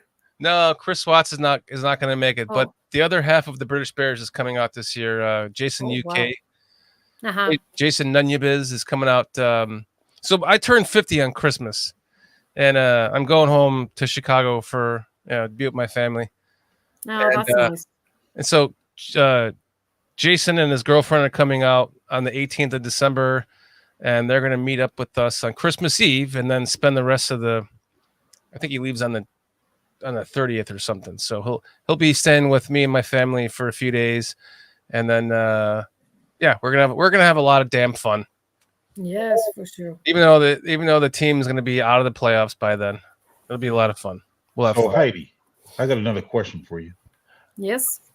When the NFL had a game down in Mexico City, did you go to it? No. I can't remember who played. Impossible to get tickets for those games. Impossible. Really? They go on sale, let's say 8 a.m., but 8:20, no tickets. Wow. And that's a lot of factors, but mostly because there are too many people that buy them and resell them. So it's almost impossible. And this is it's ironic, but to me, it's more expensive. When I was living back in Acapulco, it was more expensive to come to a game to Mexico City than going anywhere else. I would rather go to New York or Dallas or even Chicago. Yeah, very, very expensive tickets. Wow. And everybody pays them, and they're full. Wow. Okay. So no, I haven't gone to a game here in Mexico. Heidi, I don't know if you have the answer to this question. If not, that's okay. There is a lot of questions around the Eagles and Packers game in Mexico. Some people would say that it was in a dangerous area, and there was this thing about how neither team could wear green because of either a stadium thing. Is there any truth to that? No, that wasn't Mexico. That was in Brazil. Oh, I'm so sorry. You're absolutely right. It's okay, but it was in Brazil. I was asking the same I have a friend that lived in Brazil for a long time, and I think it was true. I think one of them actually wore green. Yeah, that was why I was confused, because they ended up wearing green. Yeah, they are very, very passionate about soccer there. Mm-hmm. So if you go, it's like wearing green. If you are a Bears fan, you don't wear. No, you don't wear Green Bay Packers color. So, but they are more passionate. In Argentina and in Brazil, Absolutely. They are soccer. Isn't green Brazil's national color? Yep, green and yellow. And blue. Okay. That's why I see some Bears channels out there. I'm not going to name any, that use green a lot. And I think to myself, what kind of Bears fan are you that use green in your thumbnails? No green. Yeah, no green. Or yellow allowed. I should say hangover piss yellow. Hey, Foster, if you're out there, man, hop on for a few minutes. Puke green and piss yellow. No, I call it booger green and hangover piss yellow. This is what I call it. Hangover piss yellow. Fuck Green Bay. Wait, Next time I have a hungover, like a fucking Packers. who in chat says they want to hop on Foster? Is that something that we want to do? No, Bueller. Okay, that's a Bueller moment. Foster / Mo Lesser saying, I had a real problem last night. I leaked in my jeans. Could use some drippy dinks. Oh boy. Foster, I've got the cure for your disease, buddy. Greetings. I'm Dr. Dick Richards. Seen this, Heidi? Yes. You have? Okay. I won't. I'll spare the rest of chat unless you had not seen it. No, I did. I have. Oh, man. Do we remember what the exact name for Foster's mustache was last week? Something about beer brought stain, something like that. Oh, Wisconsin beer brought pussy stained. Karl be setting you up, brother. He don't want to say it himself. He just wants you to say it. Kobe and Shaq, just getting the layups. Wisconsin the alley-oops, the alley-oops. Man. Mustache rides on Foster. Huh?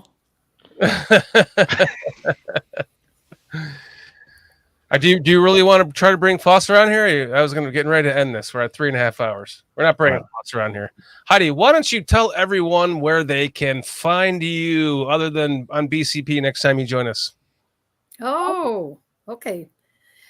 Find me. My personal Twitter is at Heidi Aka, ACA. And that's my personal one. But you can always find us on we have a YouTube channel named Fanaticosos.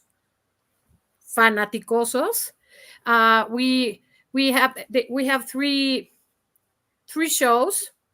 The three of them are in Spanish. One of them is La Osera with our friends from Spain, which has been growing a lot. They are all from Spain and they don't speak any English. Then Bear Girls, that's our channel. It's at lower score. Is that lower score? Underscore. Yeah, underscore Bear Girls. And the other program is always in Spanish too. But they have some. We have so many. We have many shows in English too. We have interviewed Dave Swirsky. That was fun, and John Buffon, and some of them are in English but mostly in Spanish, and that's it. Was Bearsky speaking Spanish with you? No. Not Bearsky. Dave Swirsky. Dave. No, and he's awesome. He's so much fun. I tweeted out. I DM'd him and asked him if he'd be a guest with us, and he never responded. I was so lucky. I was just on Instagram, and I said, "Hey, we have this Bears podcast in Spanish in Mexico, 3 girls, and maybe I don't know." I was lucky. And he said, "Yes, of course, whenever you want." You had him at 3 girls. No, he's married. He's married, recently married. Oh, okay. Yeah, and he's very respectful, but. Well, he said yes, and history. I love his channel. Yes, he's got some funny stuff over there, and he's working a lot lately. Yeah, no kidding. A lot. He's got a lot of content with this team. Yeah. Mm-hmm. Yeah. So is that Heidi Aqui Tambian? Is that how you pronounce that? Heidi Aqui Tambian. Aka Tambian. That Acapulco. Oh, Aka. Okay. Heidi Aka. Yeah. So what was he saying in that statement there? Larry T, what was he saying in the statement? Aquí también. Aquí también. Okay, this is going to be difficult. Acá is like here. And he's saying, yeah, here. Here is also. Same here. Oh, also, same here, also here. Yeah. Acá and acá también. But acá is like here and acá is from Acapulco. Okay. That's the difference. What's up, Samo? My man, Samo. Fanaticos, right? Fanatic osos. As in bears. Bears is osos. Fanatic osos. Yeah, so for the visual. Fanatic osos. Yeah, it's on the screen for all the YouTube watchers, audio listeners. Just follow subscribe. Heidi on YouTube at FANATICOSOS. Just subscribe. That's Is that her name? Loretta Stone? Thank you, Karl. Rosetta Stone. Rosetta Stone, yeah. Hashtag not an ad, PJ. We are not affiliated with Rosetta Stone. I'm just saying, if you guys want to pick up on some Spanish there, there you have it. We are affiliated with BetUS. Because for the record. I do want you guys to know. Record. I took a year of Spanish and quit after the first semester. God when they bless started you, PJ. asking me to make sentences, I was like, nope. Hola, sayonara, aruba dirty. Sayonara. Adios. Adios, amigos. Man, I tried to tell you. I said it all. I was like, I'm out. Sayonara. I just subscribed from PJ. both of my channels. Heidi, you got 2 more subscribers. Yay! Thank you. What is Patrick saying here? Bro, this guy sounds like the scene from Waterboy where he imagines the other coach as a baby. This sounds like an advertisement to stay off the weed. Ah. You got a lot of fans in here in chat, Heidi. Samo saying, hola, señora. Heidi, mi nombre es Samo. Hola, Samo. Señora. Oh, that sounds so... That's okay. So, real quick before we end the show, I have a Hispanic friend that get behind you. he always says, wait a second. What are you playing there? That's what is PJ playing? I wasn't playing anything. He just already got the porn dialed up for when he gets off of here. Yeah, I'm gonna get behind you.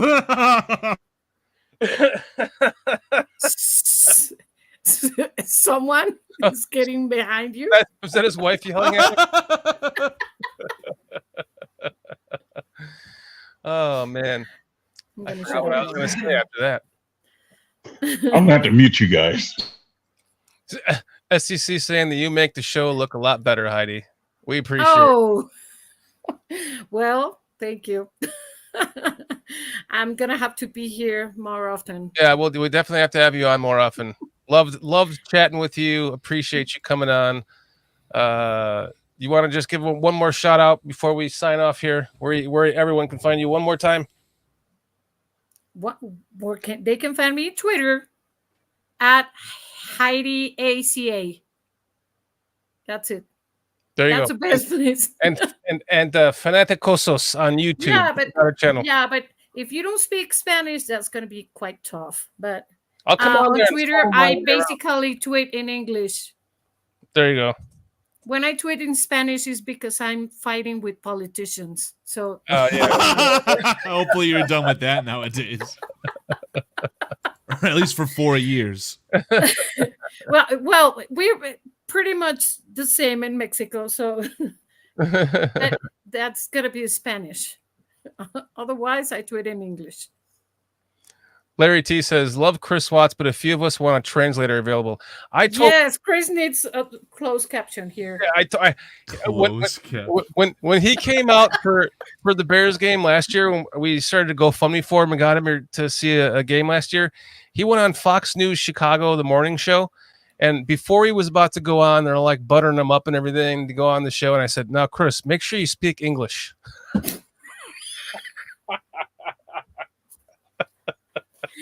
And if having a bloody laugh, and if he has had a few drinks, Oh, forget about Not it. one word. Yeah. Not one word. I always describe that as like the words are just like floating in the air, and your brain is just like they're coming. The words are coming to your brain one at a time, and you're like, "Oh yeah, I got it." I got a question for you guys, Heidi specifically. This is going to sound like a bad question. I'm just really needing to know because I don't understand. So in Spain, do they actually speak Spanish? In Spain. Yes. Yes. Oh, Yes. okay. Their Spanish is a little bit different from the Spanish in Mexico. Oh, Also, okay. Okay. the grammar is different and pronunciation is different, but yes. And it happens the same with some people from Spain. They are speaking Spanish, and I'm like, what? It's very proper, right? Proper. Yeah, exactly. Proper. Yeah. It's more formal. Is it comparable to like the American speaking and UK speaking? Is it comparable? Yes. Okay. Mm-hmm. Now, both languages are called Spanish, right? There isn't a differentiating name. No different name. The two languages, whatever is being spoken in Spain and what's being spoken in Mexico. It's both Spanish. It's both Spanish. But because one is more proper, there's not a different name. No. Well, it's not common. They call the Spanish from Spain, they call it Castellano. But we don't use that a lot. It's Spanish, plain Spanish. Spanish in Spain, as opposed to Spanish in Mexico, is like the difference between English in the United States and English to Chris Watts, right? Did I not just say that? Yeah. Oh, okay. Yeah. Stay off the weed. I was reading. I didn't hear you. I'm just playing it off. Yeah. Okay. I was just repeating what you said, PJ. I was talking to our new guest, Osmotic74. I'm going to be ready. I promise I'm going to be ready next time with some weed.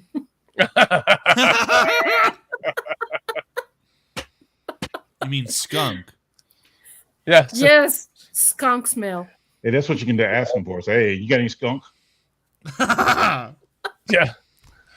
They'll spray a skunk in your face. Just don't ask PJ's friends if they've got any skunk. Yeah. You don't want to do that. Don't ask his friends. You really don't want to do that. What about Kush? PJ, do your friends have any Kush? Man. No Kush, no what's the other one? Man. Mary Jane? Oh, that's old. I'm trying to think of the latest one I heard. Hemp? 420. Gas. Yeah, gas. Yeah.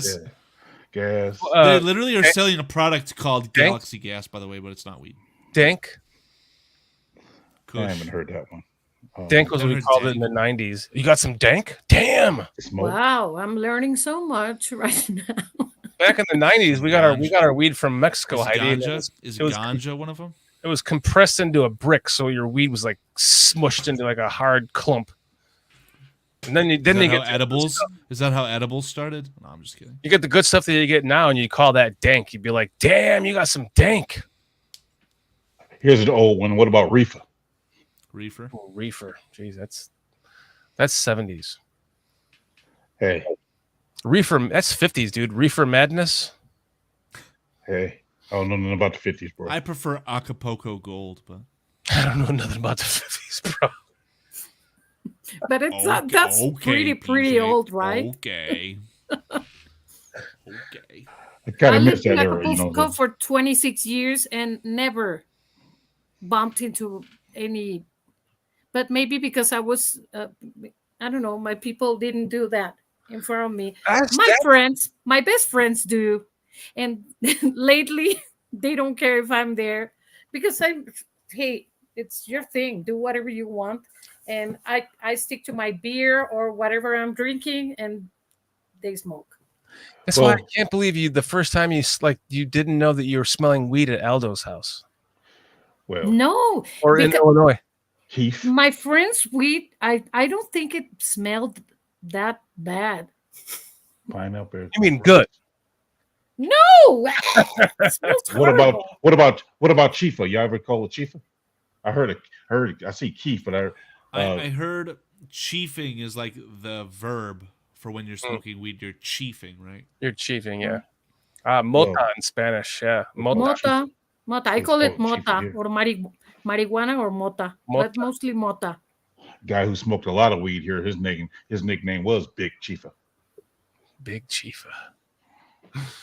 What about Chief Keef? Sounds good to me. I know. In fact, I think I need to go chief it up right now myself, guys. Let's put an end to this 3.5-hour show. Not that I haven't been doing it every time I went to the bathroom, but I'm hungry. You're gonna do it now. I only went once. Twice.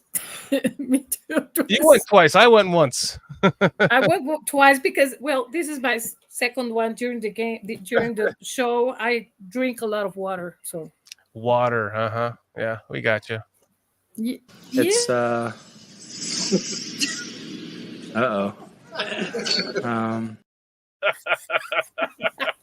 I swear it's water. I have to work tomorrow. Well, Heidi, thank you. We had a blast with you. I know you said you were a little bit nervous before, but we hope we got you going, right? We warmed you up. You're good to go. You had fun tonight? Yes, you did, and yes, I did. Thank you so much to all of you. I'm just a bit sad that Foster didn't make it, but it was great. It was great, and everybody in the chat room, thank you for all that love you gave me. Thank you so much. I'm honored, humbled. Maybe Foster will make it next time. Foster. Gracias, Eduardo. Well, thank you. He had a viable reason. I mean, he had some stuff going on. So yes, I understand, Foster. I get it now. You know what you do, molester. A mustache ride is always a justifiable reason. He's got to keep that stain going. You know, he can't. Atmos, Larry T, Eduardo. I'm gonna fuck it Rodriguez. Up. Eduardo Isaac. Eduardo Isaac. Eduardo Isaac Rodriguez M. Thank you for joining us, Samo. What's up, Samo? Thanks for hanging out with us for a little bit tonight. J2K, Samo, S2, yes, everybody. STC, thank you so much. Vernon Roseman. Yeah, special shout out to Vernon with his cameo tonight. Absolutely. A.C. Adam. Patrick. Larry T. Patrick is the guy who predicted a huge Cardinals victory last week. And he was right. It was 20-point victory. That's huge. Yeah. Mo Lester, Foster. How do you give oxygen to that? Just on the stream, we're talking about Jack Mehoff, Mo Lester. Now you're gonna be asking where Hugh Janus is? Like, come on, guy. Come on, guy. FTC Scott. Scottish Bell. Let's just do it for the old time's sake. Ready? Doug. Van. Dawn. Miss you, Doug. Miss you, Doug. I can't believe that you're not listening to us at all. I believe you're still listening to us. You're probably not in chat, but you're still listening. Yeah, I think so too. VHS, hope you're well. All is gonna be just fine, buddy. Mark Kazak, I miss you, buddy. Mark, miss you too, man. Whatever happened to Retro too, by the way? Yeah, Retro. Raging Oracle wasn't here tonight either. Yeah, so yeah, there's a few guys. 4 stars Chicago Chicago Sports hanging out with us tonight. Bearski Film. Cliff Victoria was here for a little while. King Cliff Bootwork. was. Yeah. Cliff better be here. If you're not here, Cliff, I'm offended. So yeah, guys in the chat, we truly appreciate you guys. Thanks for hanging out with us. Thanks for contributing to the conversation, and thanks for being cordial in the chat. We do this show for you guys. I can't say it enough. Samo, we got to have you on the show again soon because absolutely you got some great takes, and maybe even next week if you're down. Let us know. Hey, speaking of which, for those of you who don't know, we on Monday or Tuesdays when the All 22 drops, we do a show for the All 22 and break that down a little bit. We don't break down the whole game, but we break down some of it, and you guys free to come join us and check us out. Normally either on a Monday or a Tuesday. Yeah, we'll be doing that Monday or Tuesday next week. J2K and PJ and myself. That'll be fun again. Yeah, J2K is great, man. I mean, his insight, his knowledge is fantastic. So, yeah, please, if for no one else, join for his insight because he's great at it. Yeah, that's J2K. I want to give a quick plug to Bearski Films as well too. If you guys don't know him, check him out.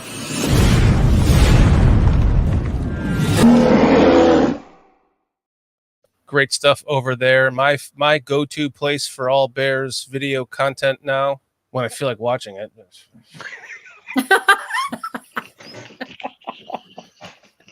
Fuck. Back away from the cliff, sir. Back away from the cliff. I'm backing away. But guys, make sure if you're going to the game this weekend, make sure that you wear your jerseys backward and tell them BCP sent you. Thanks, Heidi. Heidi, we want to thank you again for joining us. This has been a blast. Can't wait to have you on again. Much love, much appreciation. Thank you. Can't wait to be back because I had a blast. Thank you, Karl. Thank you, PJ. Thank you, Shorty. Thank you, everyone. Thank you for your time. The pleasure is ours. De nada. De nada. Thank you. Gracias. You're welcome? Does it mean you mean you're gracias? welcome. Yeah. De nada. De nada is you're welcome. Well, she said thank you, right? Oh, yeah. Yeah. Gracias. Well, PJ, if you spoke Spanish, why didn't you tell us? What I always love to say to people is much ass, grassy ass. And everyone goes, de nada. See, here's the thing. Like I alluded to earlier. In that first semester, we was just pronouncing words. When they started getting to the second sentences for the second semester, I was like, I'm out. They hit him with the sayonara. That's right. Sayonara, arrivederci. Arrivederci. On your defense, it happened to me with my English lessons in school. They were awful. I learned English with my grandma, and at home we used to speak English in every show on TV or books or whatever. All the movies we used to watch were in English because my grandma was American. So if not, I wouldn't be even here speaking English. And the English language is got to be a lot harder to learn than Spanish. Yeah, that's what they say. Yeah. There's 5 words for the same damn word. It's ridiculous. Yeah. Like Larry T. He does a good job of speaking Spanish. I see. I think Spanish is harder than English. Really? Yeah, I think so. Yeah, because you can use the same word for many things, and it has many sentido. ¿Cómo se dice sentido? You can change everything and use the same word. So yeah, it's very complex and very vast. Like the pronunciation, the way you say the word. Yes, like acá. Yeah. Yeah, it's completely that would be different. hard for me for sure. I feel like someone who and doesn't know English, learning a contraction like should not versus shouldn't. I feel like that's stupid as well. Mm-hmm. Try learning Korean. I will not. Yeah, no. Yeah, exactly. You might as well start there because we might all have to be speaking Chinese one day. So I'm just saying. Chill. This is a family-friendly stream. I was there for 18 months, and that was tough. PJ, do you want to elaborate why? Because I'm very curious as to why. I was in the army. Oh, I'm. Good night. I'm glad that wasn't a long elaboration. Stay off the weed. Guys, if you're going to the game this weekend, remember to wear your jerseys backwards and support. And wear your brown paper bag hats. Just wear your jerseys backwards. We're not there yet. No. We'll see you next Monday or Tuesday with the all 22 breakdown. I got the British Bears show coming up on Tuesday at 4 p.m. and then we'll see you guys again next Thursday. My high school team's still in the playoffs at 9 p.m. Eastern time. Just want to let you guys know that. Still in the awesome. playoffs. Okay, Mr. Flyover State. Thank you again, everybody. Thank you. It was a great pleasure to be here with you. Go Peoria Patrick. High. Go Peoria High. The pleasure was all ours, Heidi. Hi. I thought you said stay off the weed, PJ. Can I end the stream?